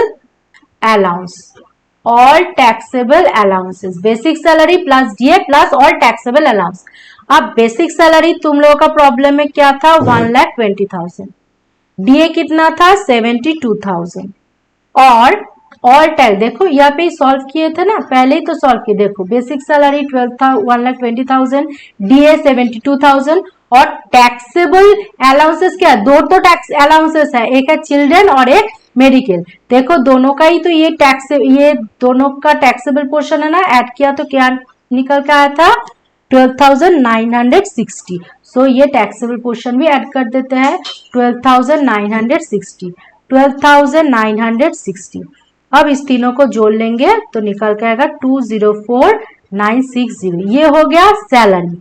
अब ये जो सैलरी आया ना, सैलरी जो आया, हम लोग को कैलकुलेशन देखना होगा, वो जो हाउस जिसका एकोमोडेशन दिया है वो हाउस कहाँ पे सिचुएटेड है, उसका सेंसस एज पर सेंसस 2001 के 1 को देख के ये देखना होगा कि उसका पॉपुलेशन कितना है। अब देखो ये जो हाउस है ये सिचुएटेड है कहाँ पे, कोलकाता पे, सिचुएटेड है कहाँ पे, कोलकाता पे। तो इसका पॉपुलेशन तो क्या होगा, इसका पॉपुलेशन 25 लाख से ज्यादा होगा, क्या होगा, इसका पॉपुलेशन 25 लाख से ज्यादा होगा। अगर 25 लाख से ज्यादा है, इसका मतलब क्या होगा, 15% ऑफ सैलरी, क्या होगा, 15% ऑफ सैलरी। अब सैलरी मतलब ये है, तो 204,960 इंटू 15%। फिर से बोल रही हूँ ये 15% क्यों हुआ, क्योंकि कोलकाता पे है, कोलकाता का पॉपुलेशन सेंसस 2001 के अकॉर्डिंग है मोर देन 25 लाख। इसका फॉर्मूला है अलग अलग, ये क्या है, निकल का आया 30744, और ये क्या, ये किसका वैल्यू निकल कर आ गया है, एकोमोडेशन का, ये किसका आया है, एकोमोडेशन का। और इसके साथ और एक जुड़ना है क्या, फर्नीचर का, ये तो रेंट फ्री फर्निश्ड एकोमोडेशन है, फर्नीचर का वैल्यू क्या होता है, फर्नीचर का देखो कॉस्ट प्राइस बोल दिया है यहाँ पे 25,000, फर्नीचर का वैल्यू कितना है, 25,000। सो फर्नीचर का वैल्यू 25,000 होगा, तो इसके ऊपर 10% चार्ज करना होगा। फर्नीचर का क्या होता है, जो कॉस्ट प्राइस होता है उसका ऊपर 10% चार्ज करना होगा, तो कितना हो गया है, 2500, कितना हो गया है, 2500 ऐड कर दो तो निकल के आएगा 33244, यही हो गया रेंट फ्री फर्निश्ड एकोमोडेशन। ठीक है, ये क्या हो गया, रेंट फ्री, मतलब रेंट फ्री फर्निश्ड एकोमोडेशन के लिए हम लोगों को दो चीज देखना होता है, एक एकोमोडेशन का वैल्यू और एक किसका वैल्यू, फर्नीचर का वैल्यू। अब एकोमोडेशन का वैल्यू देखने के लिए हम लोग को देखना होता है जहां पे वो एकोमोडेशन है उस सिटी का पॉपुलेशन क्या है। अगर 25 लाख से ज्यादा होगा, 10 होगा, 7.5% होगा, ये सब है, इसके ऊपर डिपेंड करता है, 10%, 15%, 10%, ये सब डिपेंड करता है। ठीक है, अगर देखो 25 लाख से ज्यादा है कोलकाता का पॉपुलेशन सेंसस 2001 के हिसाब से, तो यह हो गया सैलरी के ऊपर 25%। सैलरी क्या है, यहाँ पे सैलरी मतलब है basic salary plus DA plus और टैक्सेबल अलाउंस निकल के आया था ये, इसके ऊपर 15% मतलब ये, और ये फार्निश्ड एकोमोडेशन है प्लस फर्नीचर का वैल्यू। फर्नीचर का वैल्यू क्या होता है, कॉस्ट प्लस 10% कर दिया, टोटल ये आ गया। ये लिख दो rent free furnished accommodation, rent free furnished accommodation, rent free furnished accommodation. अब ये कहाँ पे लिखोगे, मिडिल कॉलम पे लिखो 33244 जो निकल के आया था। अब ये हो गया, और एक देखो क्या है, नेक्स्ट पार्क्यूजिट्स क्या था ऑन 1622 हिट 2 का लोन, पहले ही बोल दिए थे ये 9% है एसबीआई का चार्ज, एसबीआई का चार्ज था एग्जेम्पशन है, मतलब एम्प्लॉय का चार्ज था कि उसके ज्यादा जो होगा उसके ऊपर टैक्स देना होगा, मतलब एसबीआई का जो चार्ज है वो कितना है 9 है, और एक्चुअल में देना कितना होगा 3, तो देना हुआ है एम्प्लॉय किस रेट में इंटरेस्ट लिया था 3 में, तो 6% उसको देना होगा, 6% उसको क्या करना होगा, टैक्स देना होगा। 3 लाख के ऊपर दे दो, क्या लिखोगे, interest free loan, interest free loan calculation क्या होगा 3 लाख, लोन का वैल्यू 3 लाख था, इनटू कितना परसेंट होगा 6%, 6% कैसा आया 9 एसबीआई का परसेंटेज है और 3% रेट ऑफ इंटरेस्ट, माइनस कर दिया 6%, ऐसे ही आ गया, इनटू 10/12, क्यों 10/12, क्योंकि 1 जून से रहेगा, जून जुलाई अगस्त सितंबर अक्टूबर नवंबर दिसंबर जनवरी फरवरी मार्च, ये 10 मंथ के लिए होगा। इसको कैलकुलेशन कर दोगे तो निकल का आएगा 15,000, क्या निकल का आएगा 15,000। अब देखो लास्ट दो चीज है, एक है सर्वेंट फैसिलिटी, देखो लास्ट ये है, एक है सर्वेंट फैसिलिटी 1200 पर मंथ, और एक है गैस बिल 3000। तो लिख दो गैस बिल कितना है, गैस बिल है ये भी पार्क्यूजिट्स ही है, तो पहले लिखो सर्वेंट फैसिलिटी, सर्वेंट फैसिलिटी कितना आ रहा है, सर्वेंट फैसिलिटी आ रहा है 1200 पर मंथ, इसलिए इंटू 12 करके कितना आ रहा है 14400। और एक है गैस फैसिलिटी, क्या है गैस फैसिलिटी, गैस फैसिलिटी कितना आ रहा है, गैस फैसिलिटी टोटल वैल्यू बोल दिया है 3000, ठीक है। अब ये सब पार्क्यूजिट्स को जोड़ लो, ये जोड़ के कितना आ रहा है 65644, कितना आ रहा है 65644, यही है, यहाँ पर नीचे में लिख दो 65644, यही क्या है, यही है gross income from salary, gross income from salary, ये तो ग्रॉस इनकम हो गया। अब ये ग्रॉस इनकम में से दो चीज डिडक्ट करना होता है, कुछ डिडक्शन मिल रहा है, क्या क्या वो डिडक्शन मिलेगा, ये इरेज कर दे रहे हैं क्योंकि स्पेस नहीं है यहाँ पे, ये इरेज कर देते हैं, एक सेकेंड रुको, ये इरेज करने के बाद बाकी पोर्शन लिख लेंगे, ठीक है, समझ में आएगा।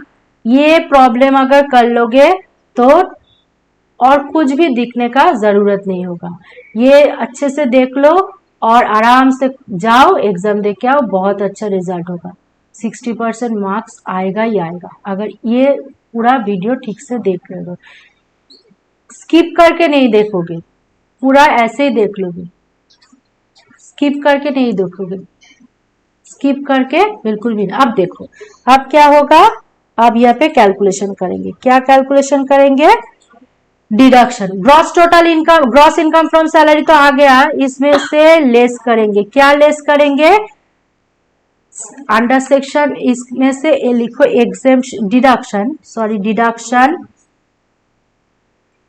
अंडर सेक्शन 16, अंडर सेक्शन 16 के अंदर पे दो डिडक्शन मिलते हैं, क्या क्या, एक है स्टैंडर्ड डिडक्शन, एक है स्टैंडर्ड डिडक्शन, एक है standard deduction, under section 16 sub section है, इसका मैक्सिमम लिमिट है 50,000। ये जो इनकम है, ये इनकम मतलब ग्रॉस इनकम फ्रॉम सैलरी और 50,000 दोनों में से जो कम होगा वही उसका डिडक्शन मिलेगा, मतलब 50,000 यहाँ पे लिख, ये हर टाइम 50,000 ही होता है, इससे कम इनकम बिल्कुल भी नहीं होगा।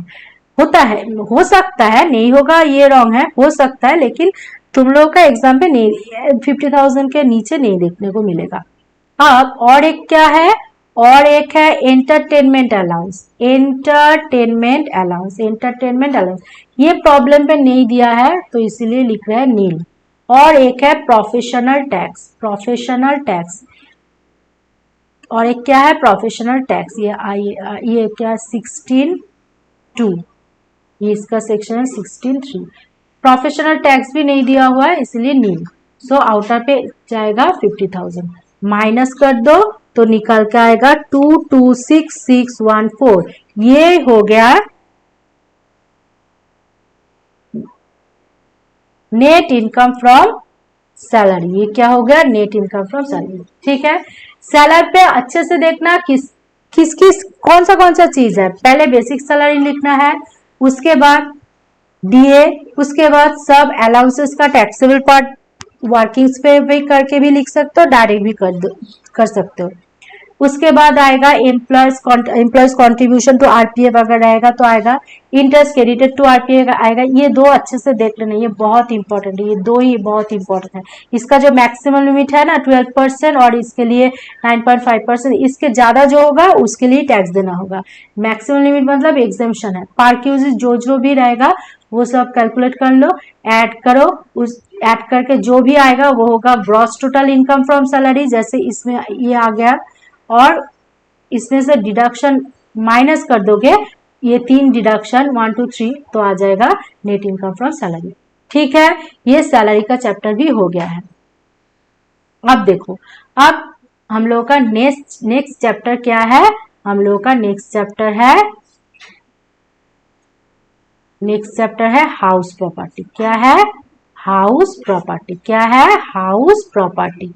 अब जो ये हाउस प्रॉपर्टी है, हाउस प्रॉपर्टी का ये प्रॉब्लम एक बहुत इंपॉर्टेंट प्रॉब्लम है, ये इसीलिए इसको मैं समझा देती हूँ। अब देखो, यहाँ पे 3 हाउस है, फर्स्ट हाउस, सेकेंड हाउस और थर्ड हाउस। अब इसको पहले पढ़ते हैं। फर्स्ट हाउस में क्या बोला है, द हाउस इज सिचुएटेड इन दिल्ली। कहां पे है, दिल्ली पे है।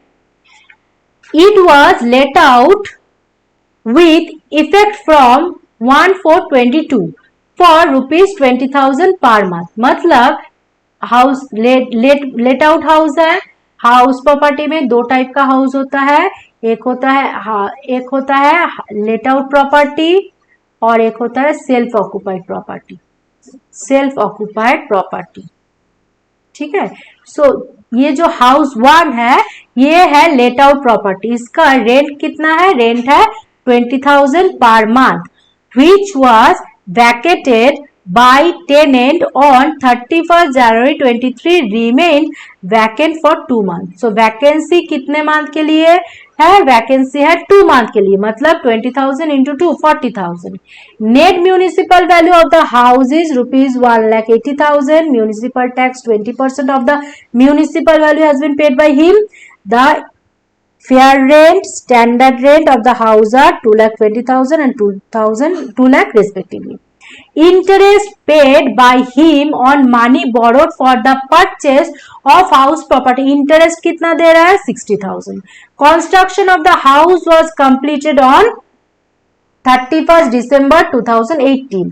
The previous year 22-23 15,000 has been recovered from the unrealized rent. ठीक है, अब ये है लेट आउट। एक एक पढ़ते हैं एक एक करके और एक एक हाउस का सॉल्व करते हैं।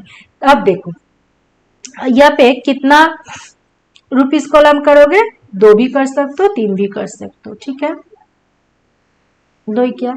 अब पहले लिखो यहाँ पे क्या है, first house. First house bracket में लिखना होगा, ये क्या है, लेट आउट। ये क्या है, लेट आउट प्रॉपर्टी। अब पहले हम लोग को क्या कैलकुलेशन करना होगा, जीएबी। तो हम पहले जीएबी कैलकुलेट कर लेते हैं।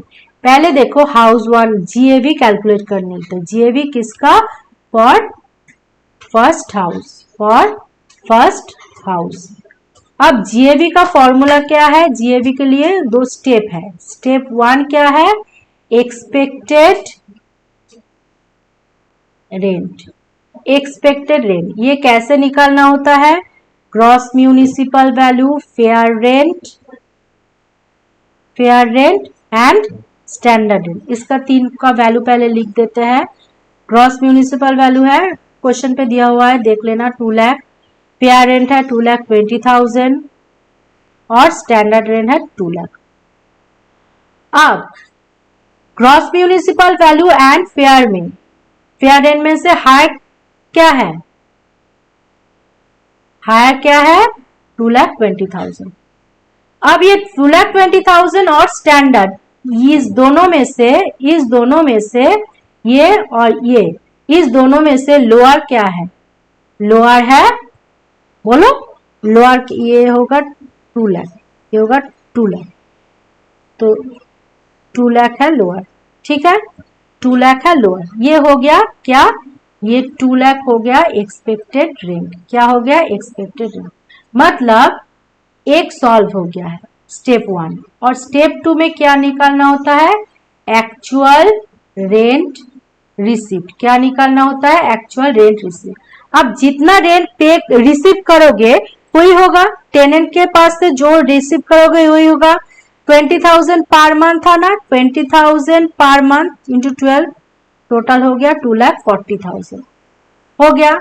अब क्या होगा? ये भी हो गया। और स्टेप 3 में क्या करेंगे? Higher of step 1 and step 2। अब देखो, स्टेप 1 में कितना था? 2 लाख। स्टेप 2 में कितना है? 2,40,000। सो जीएवी कितना हो गया? जीएवी हो गया है 2,40,000। लेकिन यहाँ पे वैकेंसी पीरियड था ना, तो ये माइनस हो जाएगा। क्या माइनस होगा? वैकेंसी। वैकेंसी था 20,000 पर मंथ, रेंट है 2 मंथ के लिए वैकेंट था, तो हो गया 40,000। माइनस कर दोगे तो निकल के आएगा 2 लाख। ये 2 लाख ही हो गया है। ये 2 लाख क्या है? ये 2 लाख है एक्चुअल जीएबी। ये 2 लाख क्या हुआ? एक्चुअल जीएबी, ठीक है। ये 2 लाख क्या हो गया? ये 2 लाख हो गया है एक्चुअल जीएबी। अब चलो प्रॉब्लम में चलते हैं। देखो यहाँ पे क्या लिखना होगा? फर्स्ट हाउस यहाँ पे लिख दो। जीएबी मतलब gross annual value. Gross annual value, gross annual value कितना है? 2 लाख। वर्किंग्स पे कर दिए। इसमें से माइनस करना होता है municipal tax paid by home, paid by owner. अगर टेनेंट टैक्स देगा तो नहीं होगा। अब ये जो म्यूनिसिपल टैक्स देना पड़ता है, किसके ऊपर देना होगा म्यूनिसिपल टैक्स? देखो प्रॉब्लम में चलो, फर्स्ट हाउस देखो, net municipal value of the house is 1,80,000। जो नेट म्यूनिसिपल वैल्यू है उसका ऊपर टैक्स देना होता है म्यूनिसिपल टैक्स। कितना परसेंट? प्रॉब्लम में है 20%। So net annual value into certain percentage. Net annual value क्या है? 1,80,000 इंटू सर्टेन परसेंटेज मतलब 20%। ये सब क्वेश्चन पे ही दिया हुआ होगा। 36,000 माइनस करो, कितना होगा? 1,64,000। ये 1,64,000 क्या निकल के आया? Net annual value. क्या है? Net annual value. अब इसमें से डिडक्शन करना होगा। क्या डिडक्शन करना होगा? Deduction under section 24। Under section 24 में 2 डिडक्शन आता है। एक है standard deduction under section 24, sub section A. इसका डिडक्शन होता है हर बार ही होगा नेट एनुअल वैल्यू का ऊपर 30%। अब नेट एनुअल वैल्यू कितना है? 1,64,000 इंटू 30%। कर दो, कितना आ जाएगा? आ जाएगा 49200। और एक डिडक्शन है interest on loan. Interest on loan का सेक्शन क्या है? Under section 24 sub section small B. अब इंटरेस्ट ऑन लोन प्रॉब्लम में ही दिया हुआ है, देखो प्रॉब्लम में है 60,000। ये देखो इंटरेस्ट ऑन लोन 60,000 लिख दो, 60,000 यहाँ पे लिख दो, 60,000 ऐड कर दो। ये दोनों ऐड करने से आएगा 109200। अब इसको माइनस कर, टोटल हो गया है 54800। ये तो हुआ, लेकिन यहाँ पे एक रिकवरी है। किसका रिकवरी है? अनरियलाइज रेंट का। Add unrealised rent recovered, unrealised rent recovered. अब ये याद रखना, देखो अनरियलाइज्ड रेट का जो क्या बोला है यहाँ पे, देखो 15,000 has been recovered from for unrealised rent relating to the previous year 21-22। पहले साल का जो अनरियलाइज्ड रेंट था उसका रिकवरी हुआ, कितना? 15,000। अब यहाँ पे एक चीज अच्छे से समझ लो, पूरा 15,000 के ऊपर हम लोग टैक्स नहीं देंगे, हम लोग क्या देंगे? 70% के ऊपर, क्योंकि अनरियलाइज कर लिए 100 में से 30 का एडजस्टमेंट होता है, रहता है कितना? 70। ये 70% के ऊपर ही हम रियलाइजेशन लेंगे। 15,000 इंटू 70%, 15,000 इंटू 70% करके जो आएगा, क्या आएगा? 10,500। क्या आएगा? 10,500। ये अगर माइनस कर दो तो निकल के कितना आ रहा है? 65,300। यही है income from first house, income from first house. ये तो हो गया। अब चलते हैं सेकेंड हाउस पे। क्या देखेंगे? अब देखेंगे हाउस 2। अब क्या देखेंगे? Second house. अब क्या देखेंगे? Second house. सेकेंड हाउस जो है ये है सेल्फ ऑक्यूपाइड। ये क्या है? ये सेकेंड हाउस है सेल्फ ऑक्यूपाइड। सेकेंड हाउस क्या है? Self occupied property. लिख दो। अब अच्छे से देखो क्वेश्चन में क्या है, पढ़ो। सेकेंड हाउस क्या है? The house is situated in Kolkata which has transfer to his wife in 16 without any consideration. सब दिया हुआ है, लेकिन सेकेंड हाउस क्या है? सेल्फ ऑक्यूपाइड प्रॉपर्टी है ना, तो इसीलिए क्या होगा? सेल्फ ऑक्यूपाइड प्रॉपर्टी के लिए एडजस्टेड एनुअल वैल्यू होता है नील। क्या होगा? एडजस्टेड एनुअल वैल्यू क्या होगा? नील। यहाँ पे लिखो एडजस्टेड एनुअल वैल्यू। क्या लिखोगे? Adjusted annual value. क्या होगा? ये हर टाइम ही ये नील होगा, ठीक है। और इसमें से एक चीज ही डिडक्शन करोगे, क्या? Interest on loan. Interest on loan section क्या है? 24 subsection B. Interest on loan का मैक्सिमम लिमिट कितना है? 30,000। यहाँ पे है 1,65,000। देखो यहाँ पे इंटरेस्ट ऑन लोन देखो कहाँ पे है? 1,65,000, लेकिन मैक्सिमम लिमिट है 30,000। इसका मतलब क्या? इसका मतलब 1,65,000 एंड 30,000, इसमें से विच इज लोअर। इसमें से क्या होगा? Which is lower. तो बाहर पे क्या आएगा? 30,000। अगर बाहर पे लोगे -30,000। ये हो गया है इनकम फ्रॉम सेकेंड हाउस। क्या हुआ है? Income from second house. अब लास्ट फिर से ये इरेज कर देते हैं, फिर से ये इरेज करके दिखा दे रहे हैं। एक सेकेंड वेट करो।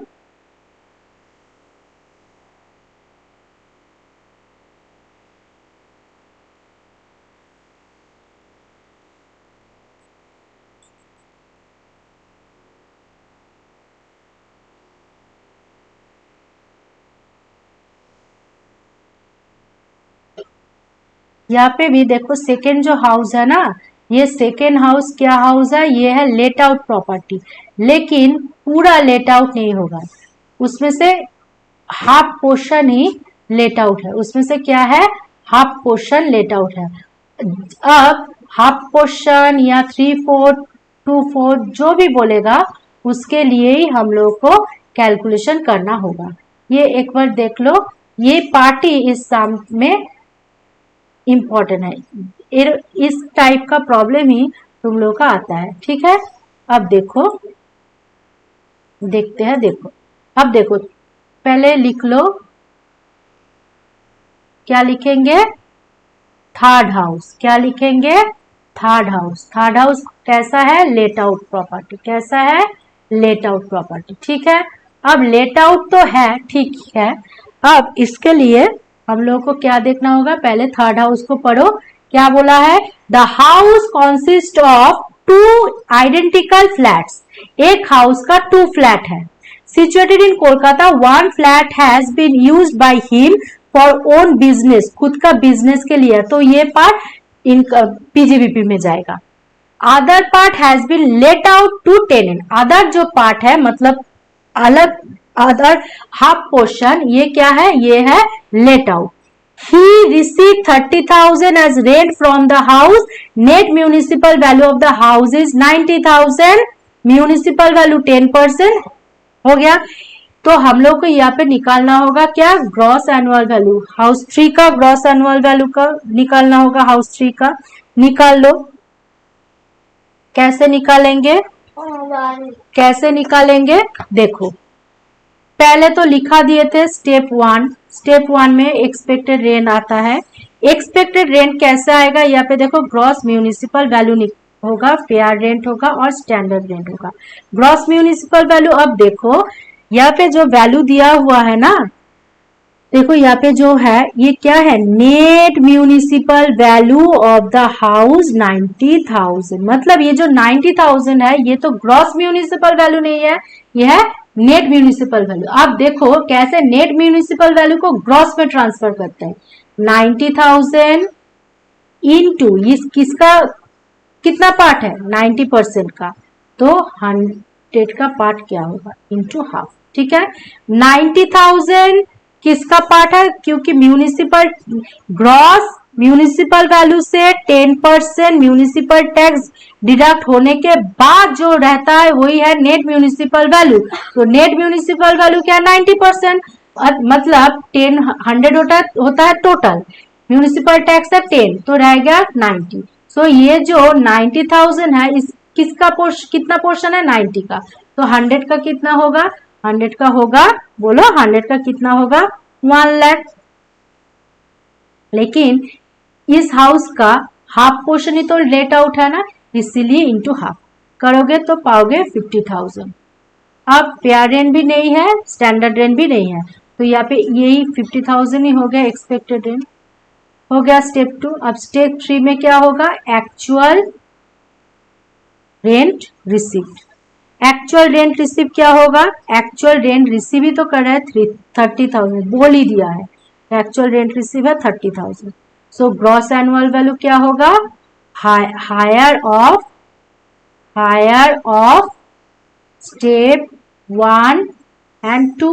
सो देखो स्टेप 1 में कितना आया है 50,000, स्टेप 2 में कितना आया है 30,000, हायर कौन सा है 50,000, तो यहाँ पे ग्रॉस एनुअल वैल्यू कितना हो गया है 50,000, ग्रॉस एनुअल वैल्यू कितना है 50,000। अब प्रॉब्लम में चलो लिखो, लिखो ग्रॉस एनुअल वैल्यू, क्या लिखोगे, ग्रॉस एनुअल वैल्यू लिखो, मिडिल कॉलम पे लिखो 50,000, जो निकल का आया अभी, इसमें से डिडक्ट करो municipal tax paid. Municipal tax कितना दिया है 10%, किसके ऊपर देता है, म्यूनिसिपल टैक्स चार्ज होता है नेट म्यूनिसिपल वैल्यू इनटू कितना परसेंट है 10%, इनटू हाफ, क्यों हाफ है, क्योंकि हाफ पोर्शन ही लेट आउट है, माइनस करोगे तो कैलकुलेशन करोगे तो 4500, माइनस करो निकल के आएगा कितना, निकल के आएगा 45500, हो गया। ये क्या निकल के आया, ये निकल के आया net annual value, net annual value. अब डिडक्ट करो, क्या डिडक्शन होगा, दो चीज का डिडक्शन होगा, डिडक्शन होगा दो चीज का अंडर सेक्शन 24, एक होगा स्टैंडर्ड डिडक्शन, एक जो होता है 50% और एक होता है स्टैंडर्ड डिडक्शन जो ये जो ग्रॉस इनकम फ्रॉम सैलरी है ये, और इसमें से जो आएगा वो एक होता है नहीं, यहाँ पे तो सॉरी ये तो सैलरी नहीं है, house property, sorry standard deduction कितना होता है नेट एनुअल वैल्यू का 30%, 45500, इसके ऊपर 30%, इसके ऊपर क्या 30% करोगे तो निकल के आएगा 13650, कितना आएगा 13650। Interest on loan, interest on loan कितना आया है, देखो इंटरेस्ट ऑन लोन देखो ही paid 17,500 interest.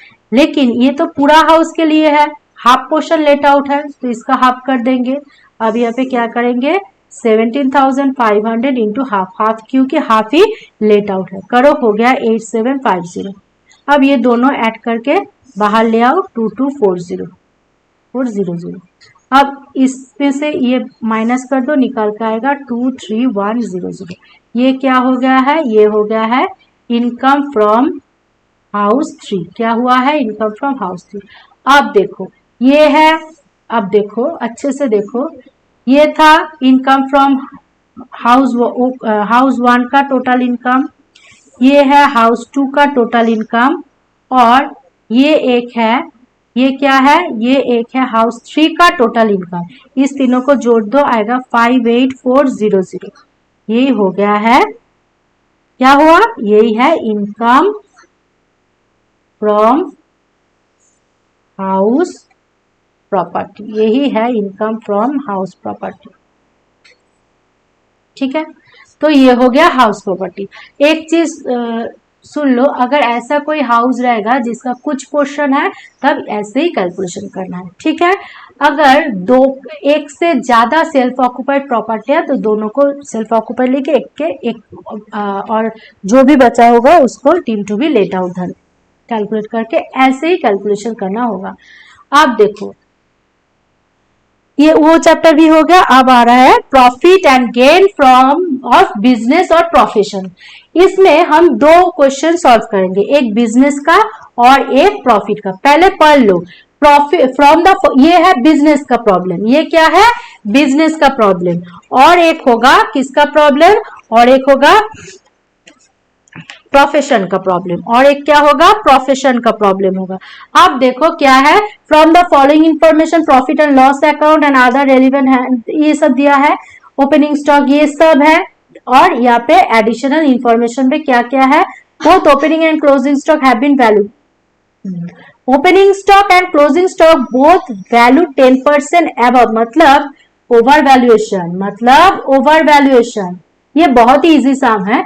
Business expenses include wages दिया है, ये सब डोमेस्टिक, ये लाइफ इंश्योरेंस प्रीमियम, ये सब क्या पर्सनल एक्सपेंसेस है। Purchase include a payment of ₹40,000 made in cash. Depreciation, depreciation भी बहुत ही इंपॉर्टेंट चीज है, इसीलिए ये सम को दिया है। अब सॉल्व करो, सॉल्व कर कितना कॉलम करना होगा, देखो 2 कॉलम करोगे, कितना कॉलम 2 कॉलम।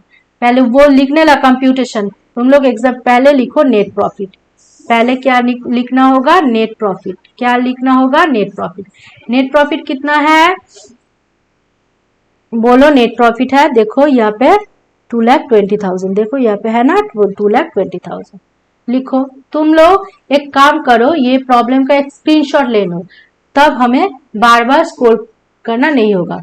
बार बार स्क्रॉल करने से मुझे भी बहुत दिक्कत हो रहा है, सो एक स्क्रीनशॉट ले लो, हम शाम करवा देते हैं। ठीक है, अब देखो एक होगा एक्सपेंसेस डिसअलाउड और एक होगा एक्सपेंसेस अलाउड। अब देखो अच्छे से सुनो, ये परचेस ये भी कुछ काम का नहीं बिजनेस एक्सपेंसेस में। ये देखो कौन कौन सा आएगा, एक्सपेंसेस डिसअलाउड में आएगा इनकम टैक्स आएगा, ये जो फाइन है ये आएगा, प्रोविजन फॉर बैड डेप्ट आएगा आएगा। ठीक है, अब डेप्रिसिएशन, डेप्रिसिएशन देखो रिकवरी ये आएगा, ये सब कौन कौन सा आएगा ये एक बार ये शाम का स्क्रीनशॉट ले लो, हम बोल देते हैं। ठीक है, अब देखो डेप्रिसिएशन क्या है, डेप्रिसिएशन यहाँ पे है 27,000, यहाँ पे है एज पर आईटी रूल 22,000, ये देखना होगा। अब कैलकुलेशन स्टार्ट करते हैं, देखो क्या होगा, जो है वही बैठा देना है, सिर्फ ओवर वैल्यूएशन का ही कैलकुलेशन करना है। नेट प्रॉफिट 2 लाख, आउटर पे बैठा दो 2,20,000, 2,20,000। अब ऐड करना है डिसअलाउड एक्सपेंसेस, क्या करेंगे डिसअलाउड एक्सपेंसेस, कुछ स्पेस छोड़ के, कुछ स्पेस छोड़ दो, छोड़ के लिखो लेस अलाउड एक्सपेंसेस। ठीक है, अब देखो डिसअलाउड में क्या क्या आया अभी तो बोल दिया था, इनकम टैक्स आएगा, लिखो आउटर पे लिखना है 850, जो वैल्यू है डायरेक्ट वही बैठा देना है। जो फाइन रिलेटेड जो है वो 12,000। प्रोविजन फॉर बैड डेट जो है प्रोविजन का वैल्यू कितना है 8,000। डेप्रिसिएशन ये बहुत अच्छे से देखो, जो प्रॉब्लम में पीएल में जो दिया हुआ है कितना है 27,000, लेकिन यहाँ पे जो आईटी रूल है वो है 20,000। सो क्या होगा, ये 27,000 से आईटी रूल का जो है वो माइनस करके आएगा। और तुम लोग ऐसे भी कर सकते हो, यहाँ पे पूरा 27,000 लिखो और माइनस के अंदर पे डेप्रिसिएशन लिख के 22,000, वो भी दोनों में से एक कर सकते हो। तो यहाँ पे क्या होगा 27,000 माइनस 22,000 मतलब कितना 5,000। डोनेशन है, डोनेशन साम पे है, देखो डोनेशन कितना होगा 10,000। वेजेस कितना है, वेजेस ऑफ डोमेस्टिक सर्वेंट कितना है, ये है पर्सनल यूज 24। पर्सनल जो एक्सपेंसेस है ये है पर्सनल एक्सपेंसेस, ये भी आता है इसमें। और एक एलआईसी प्रीमियम, एलआईसी प्रीमियम भी कितना है, एलआईसी प्रीमियम है 1600। और एक है पेमेंट इन कैश एक्सीडिंग 10,000, ये भी पर्सनल यूज है। अब देखो ये देखो पेमेंट ऑफ ये जो एक्सीडिंग 10,000 देखो,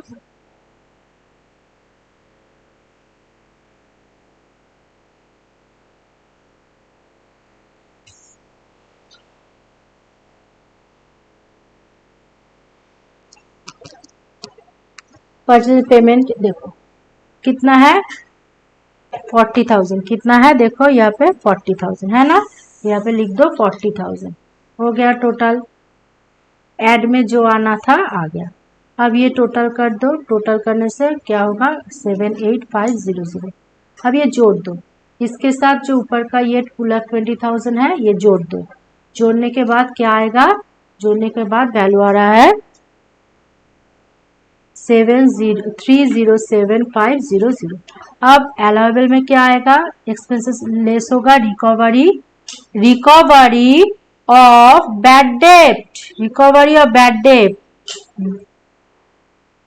रिकवरी ऑफ बैड डेट कितना था, देखो रिकवरी ऑफ बैड डेट देखो ये 35,000, रिकवरी ऑफ बैड डेट कितना था 35,000।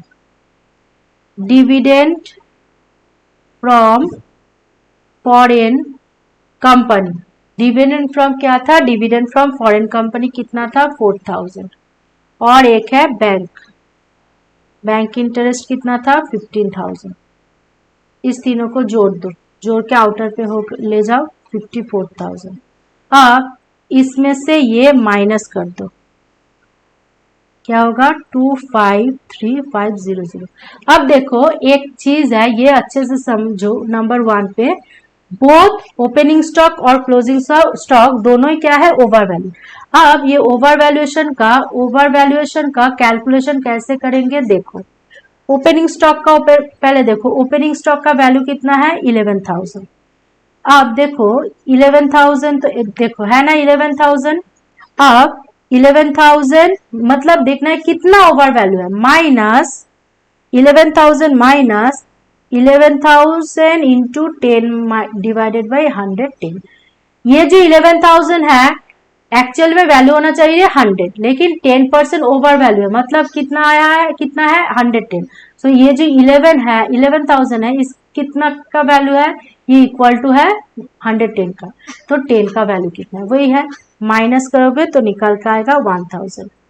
अब वैसे ही क्लोजिंग स्टॉक का भी करो, क्लोजिंग स्टॉक का भी क्या होगा, क्लोजिंग स्टॉक का वैल्यू था 66,000, क्लोजिंग स्टॉक का वैल्यू कितना था 66,000 माइनस ये भी ओवर वैल्यू है, सेम एक ही प्रॉब्लम है 10/110, माइनस करोगे तो निकल के कितना आएगा, निकल के आएगा 6,000। अब देखो ये एक है 6,000 क्लोजिंग स्टॉक और एक है ओपनिंग स्टॉक 1,000, तो एक्चुअल में कितना आया 5,000 ज्यादा आ गया ना, ये 5000 अब यहाँ से माइनस कर दो, तो यहाँ पे लिख दो, क्या लिखेंगे, लिखो less net over valuation of stock. कितना आया था 5000, माइनस करोगे तो कितना निकल के आएगा 2,48,500, 2,48,500 हो गया।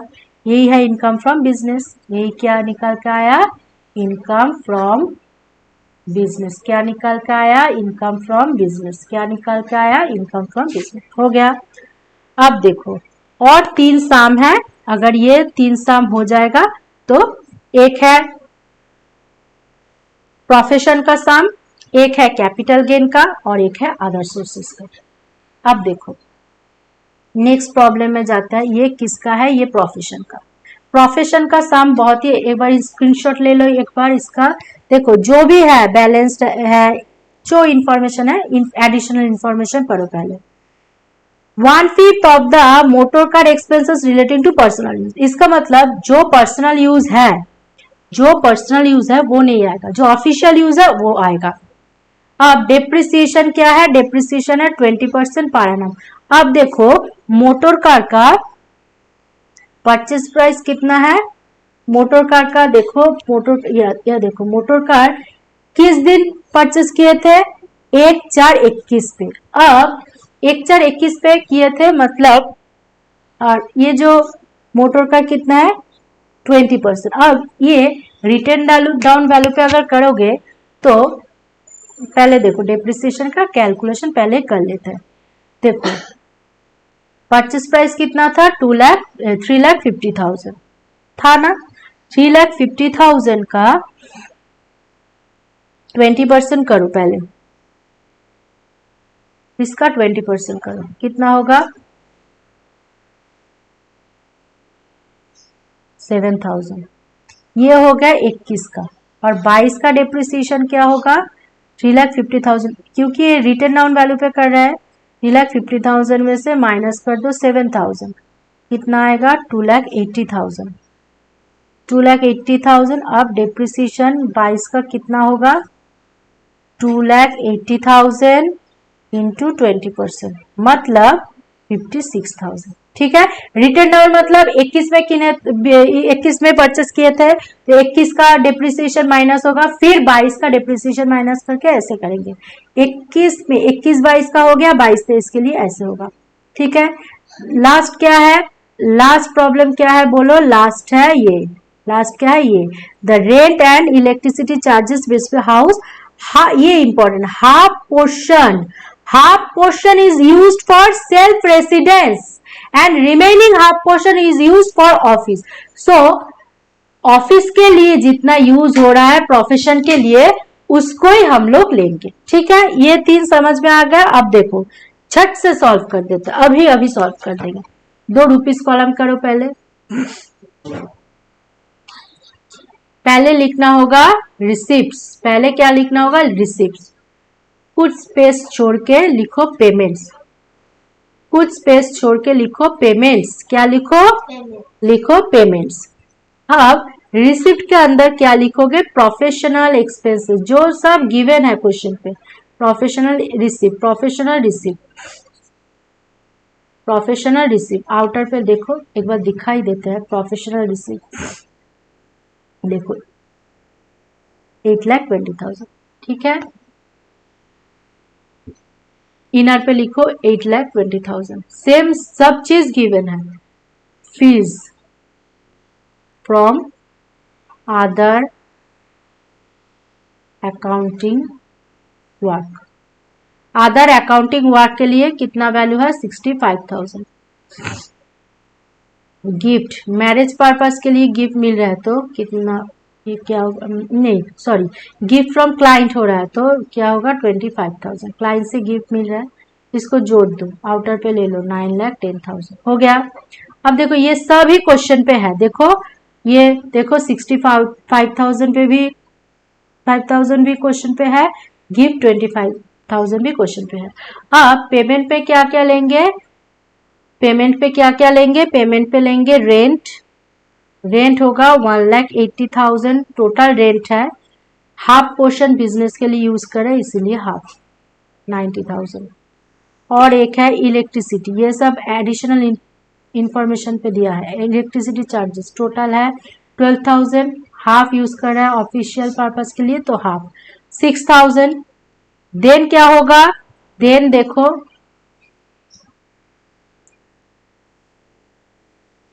Remuneration to audit work, rent हो गया, इलेक्ट्रिसिटी हो गया, रेमुनरेशन टू ऑडिट वर्क, ये सब पेमेंट पोर्शन है। देखो यहाँ पे तो लिखा ही हुआ है, रिसिप्ट का चीज रिसिप्ट में लोगे, पेमेंट का चीज पेमेंट में लोगे। जो ऑफिशियल पर्पस के लिए है वही होगा, प्रोफेशन के रिलेटेड जो है वही वही चीज आएगा, जो प्रोफेशन से रिलेटेड नहीं है वो नहीं आता है। ठीक है, अब देखो सैलरी टू ऑफिस स्टाफ, देखो अब क्या लेना होगा, ये सब आएगा, रेमुनरेशन आएगा, ये सैलरी टू ऑफिस स्टाफ आएगा, मिसलेनियस एक्सपेंसेस, डेप्रिसिएशन सब कुछ आएगा, motor car expenses, membership fee, cost of professional journals, ये सब आएगा। अब लिख दो, लिखो रेमुनरेशन टू ऑडिटर कितना है वैल्यू 80,000। सैलरी, सैलरी का वैल्यू कितना है 1,20,000। मिसलेनियस का miscellaneous office expense, miscellaneous office expenses इसीलिए आ रहा है, क्या होगा 8,000।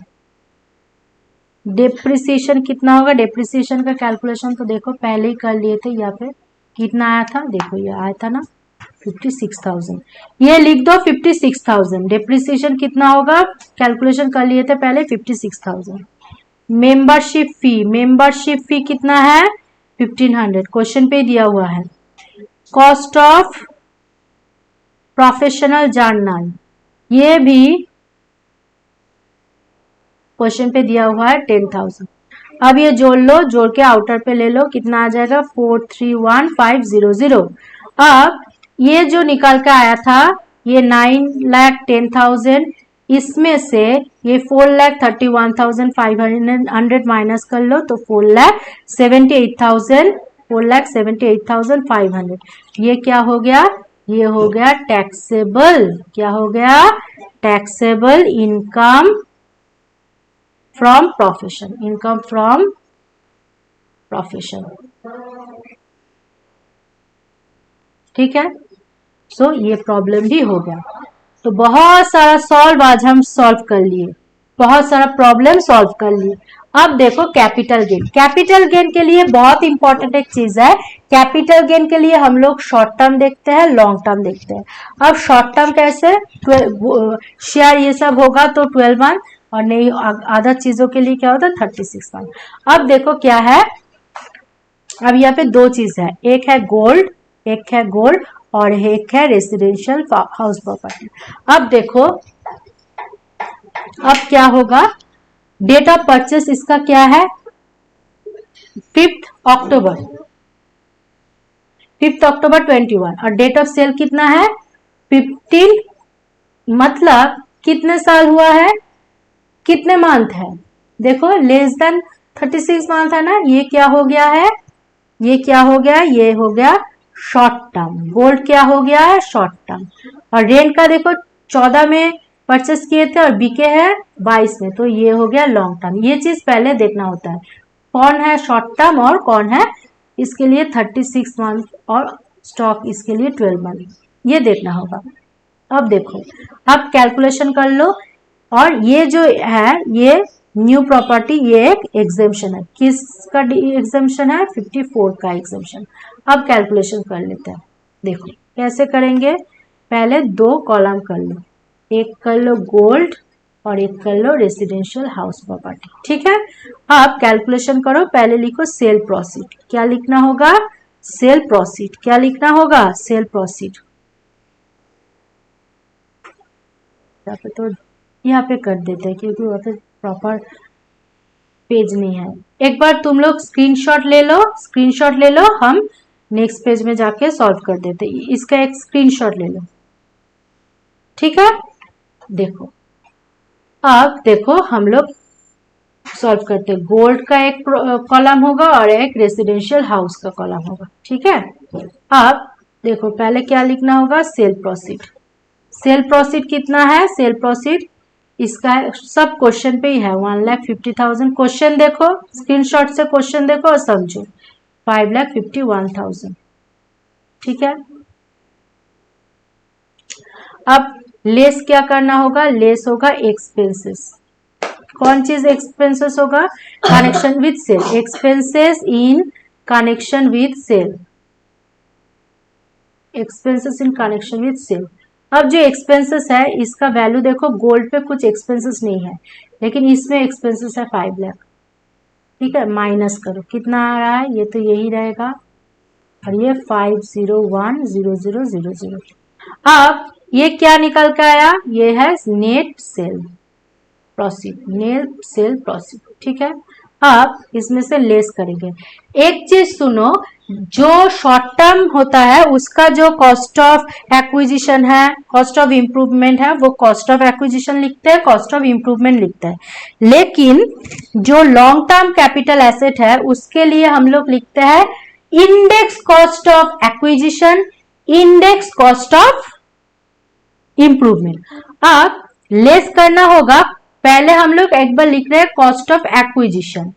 क्यों लिख रहे हैं कॉस्ट ऑफ एक्विजिशन, मतलब परचेस करने का जो कॉस्ट है, क्योंकि गोल्ड तो है शॉर्ट टर्म, इसीलिए लिख रहे हैं कॉस्ट ऑफ एक्विजिशन। अब देखो कॉस्ट ऑफ एक्विजिशन कितना है, डेट ऑफ परचेस है, rate of cost of acquisition इसका कितना है 1 लाख, और इसका कॉस्ट ऑफ एक्विजिशन 10 लाख है, लेकिन इसको हम लोग इंडेक्स करके निकालेंगे इसको, क्योंकि ये लॉन्ग टर्म है, ये लॉन्ग टर्म एसेट है। अब देखो यहाँ पे लिख दो, यहाँ पे लिख दो 1 लाख, कॉस्ट ऑफ एक्विजिशन इसका क्या हो गया 1 लाख। और एक लिखो कॉस्ट इस, ये क्या है फॉर गोल्ड, ये क्या है फॉर गोल्ड, और इंडेक्स कॉस्ट ऑफ एक्विजिशन ये किसके लिए है, फॉर रेसिडेंशियल हाउस। अब ये इसके लिए हम लोग का इंडेक्स कॉस्ट देखना पड़ेगा, एक परचेस के ईयर का इंडेक्स और एक सेल का ईयर का इंडेक्स। अब देखो कॉस्ट ऑफ एक्विजिशन तो 10 लाख है, परचेस किस साल किए थे 14 में, 15, 10, 14 मतलब ये किस साल हो रहा है 14, 15, और सेल की डेट ऑफ सेल क्या था 22 मतलब ये क्या हो रहा है 22, 23। सो देखो 22, 23 का इंडेक्स क्या है 331 और 14, 15 का इंडेक्स क्या है 240। ये क्वेश्चन पे गिवन होगा, एग्जाम पे भी देख पाओगे। अब इसका फॉर्मूला क्या है, कॉस्ट ऑफ एक्विजिशन जो है लिख लो 10 lakh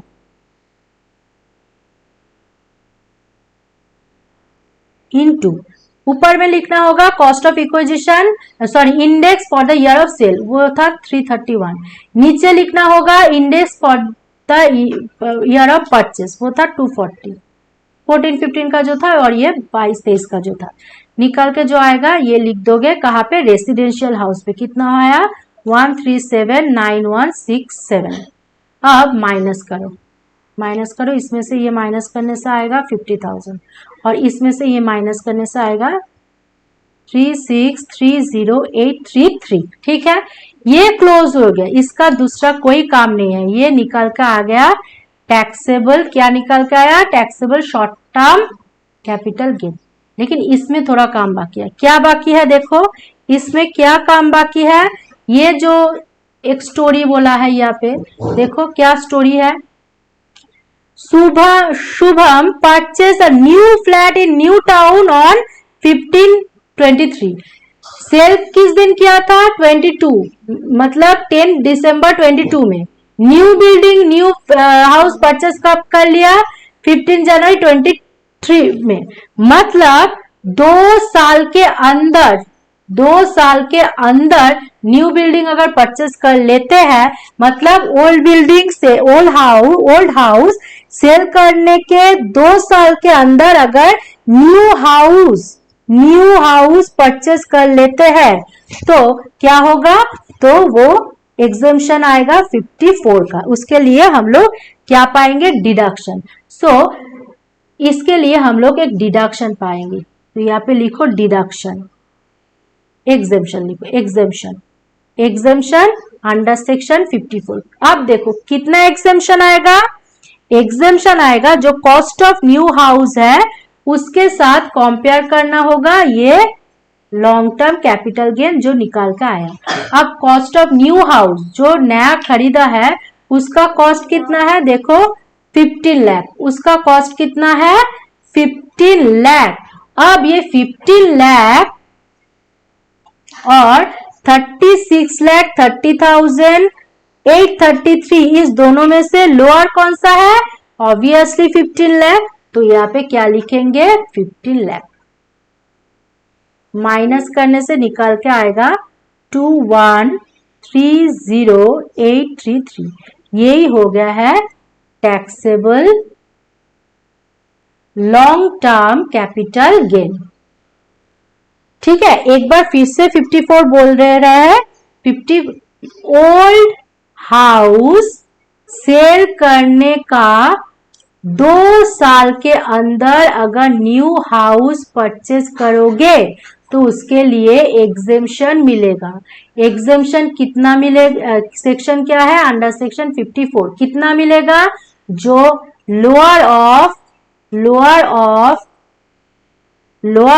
cost of new house and number 2 taxable नहीं, लॉन्ग टर्म कैपिटल गेन। ये दोनों में से जो छोटा होगा उसका डिडक्शन मिलेगा। इस प्रॉब्लम में तुम लोगों का 15 लाख था कॉस्ट और लॉन्ग टर्म कैपिटल गेन था ये, सो डिडक्शन मिलेगा 15 लाख का क्योंकि वो छोटा है। अब देखो, अब टोटल कैपिटल गेन कितना होगा, टोटल कैपिटल गेन होगा short term capital gain plus long term capital gain. Short term था 50,000 और लॉन्ग टर्म कितना है 21,30,833। जोड़ दोगे तो आ जाएगा 21,80,833। यही हो जाएगा तुम लोग का आंसर, टैक्सेबल कैपिटल गेन हो गया। ठीक है, और आज का लास्ट सम है। लास्ट सम किसके ऊपर है, लास्ट सम है अदर सोर्सेस के ऊपर। देखो, इनकम फ्रॉम अदर सोर्सेस, ये सब प्रॉब्लम ही बहुत इंपॉर्टेंट है। अब अदर सोर्सेस मतलब हम लोग का 5 हेड ऑफ इनकम है, 5 हेड ऑफ इनकम है। ये जो 5 हेड ऑफ इनकम है क्या क्या है, एक इनकम फ्रॉम सैलरी, एक house property, PGBP, capital gain और एक है अदर सोर्सेस।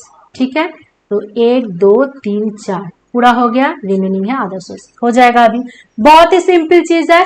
जो इनकम इस चारों में नहीं आएगा वो चला जाएगा किसमें, अदर सोर्सेस में। अब देखो प्रॉब्लम क्या है, पहले पढ़ लो। श्री सोमनाथ मान्ना furnishes the following particulars of his income for the previous year 22-23. You are required to calculate income from other sources of Sri Somnath Manna for the assessment year 23-24. Director fees received है, dividend from foreign company है, family pension है, gift. 4 चीजें बहुत important है। कैसे calculation करना है देख लो। पहले सब जगह पे लिख लेना वो line, computation of income from capital gain और इनकम फ्रॉम सैलरी और इनकम फ्रॉम हाउस प्रॉपर्टी और पीजीबीपी जो भी है for the assessment year 23-24 relating to the previous year 22-23। ये एग्जाम पे लिखना ही होगा। ठीक है, अब देखो अब क्या करना होगा, पहले क्या है देखो, डायरेक्टर फीस है ना, पहले क्या है डायरेक्टर फीस कितना है 15,000। डायरेक्टर फीस कितना है 15,000। सो लिख लो डायरेक्टर फीस, क्या लिखोगे, लिखो डायरेक्टर फीस कितना होगा 15,000। इनर पे लिख दो 15,000, इनर पे नहीं लिखिए, आउटर पे लिखो 15,000 लिखा। अब देखो नंबर 1 हो गया, नंबर 1 कंप्लीट। नंबर 2 क्या है, dividend from foreign company 18,000, bracket में क्या दिया है, expenses for the collection of dividend ₹500 है ना। डिविडेंड फ्रॉम जो भी कोई एक्सपेंसेस रहेगा भी तो वो कभी भी डिडक्शन नहीं होगा। जो एक्चुअल डिविडेंड फॉरेन कंपनी से रिसीव हो रहा है वो आ जाएगा पूरा, कोई एक्सपेंसेस डिडक्शन नहीं होगा। तो 18,000 पूरा, तो लिख लो डिविडेंड फ्रॉम फॉरेन कंपनी पूरा 18,000 ही आएगा। हो गया, सो सिंपल। तो 2 भी हो गया। नंबर 3 क्या है? Family pension. ये बहुत इंपॉर्टेंट है। फैमिली पेंशन कैसे कैलकुलेशन? फैमिली पेंशन का वैल्यू क्या है? 1,20,000। सो देखो ये इसका कैलकुलेशन अच्छे से देखो, लिखो फैमिली पेंशन रिसीव। पहले लिखो family pension received. Family pension received कितना आया था? 1,20,000। इनर पे लिखो, पहले लिख लिया। अब इसमें से एक एग्जेम्पशन होगा। क्या? Less exemption, less exemption list of the following, list of the following. दोनों ऑप्शन है, 2 ऑप्शन में से जो छोटा होगा वही आएगा। नंबर 1 क्या है? 1/3 of family pension. 1/3 of family pension, जो फैमिली पेंशन है उसका 1/3 मतलब 1,20,000 का 1/3 कितना हो रहा है? यहाँ पे लिखो 40,000। ठीक है। और नंबर 2 पे क्या आएगा? नंबर 2 पे आएगा मैक्सिमम लिमिट। अब फैमिली पेंशन का मैक्सिमम लिमिट क्या है पता है? 15,000, 15,000। अब ये दोनों में से जो छोटा है वही जाएगा एग्जेम्पशन में। 15,000 का एग्जेम्पशन आउटर पे लिख लिया। अब ये डिडक्ट कर दो, डिडक्ट कर दो। कितना हो रहा है? देखो ये 1,20,000 से ये 15,000 डिडक्ट करने से आ रहा है 1,05,000। कितना आ रहा है? 1,05,000। सो फैमिली पेंशन बहुत ही इंपॉर्टेंट एक चीज है। फैमिली पेंशन का टैक्सेबल पोर्शन कैसे निकालना होता है? पहले जो रिसीव हो रहा है वो लिख लो। लिख लिया 1,20,000। इसमें से एग्जाम मिलेगा। एग्जाम्शन किसका मिलेगा? एग्जाम्शन मिलेगा 2 ऑप्शन में से जो छोटा है। एक ऑप्शन क्या है? 1/3 of family pension, 1,20,000 family pension है उसका 1/3। हर टाइम पे 1/3 होगा, हर टाइम पे 1/3 होगा। और इसका मैक्सिमम लिमिट क्या है? 15,000, 15,000। तो ये दोनों ऑप्शन में से जो कम होगा वो एग्जाम्शन में जाएगा। अब ये जो एक्चुअल में रिसीव हुआ है इसमें से ये एग्जाम्शन माइनस कर लो। आउटकम में जो होगा यही होगा टैक्सेबल फैमिली पेंशन। ये क्या होगा? Taxable family pension. अब क्या है? नंबर 3 भी हो गया और पड़ा हुआ है एक ही नंबर 4। देखो gift receive from a friend on occasion of marriage ₹60,000। Marriage के टाइम में जो गिफ्ट मिल रहा है वो क्या है? वो टैक्सेबल नहीं है, वो नील, उसका डिडक्शन मिलेगा। अब देखो गिफ्ट का एक फॉर्मूला है, वो बाद में कोई दिन बोल देंगे पूरा।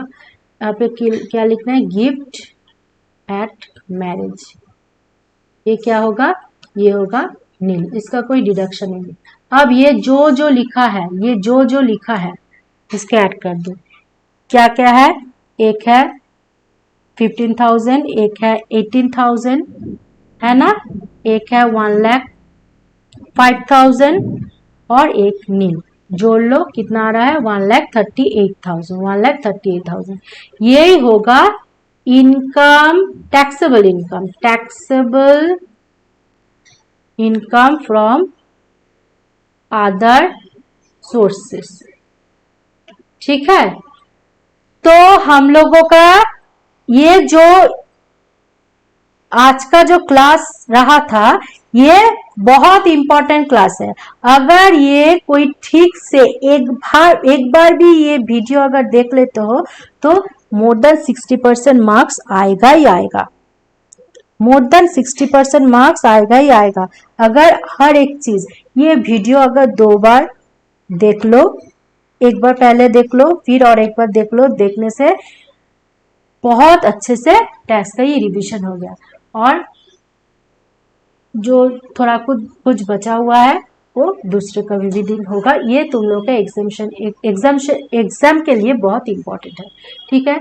अगर अच्छा लगा तो वीडियो को लाइक कर देना और प्लीज सब्सक्राइब माय चैनल। और वीडियो को अच्छा लगा तो शेयर कर देना और सब्सक्राइब कर देना चैनल को। So thank you so much for watching my video.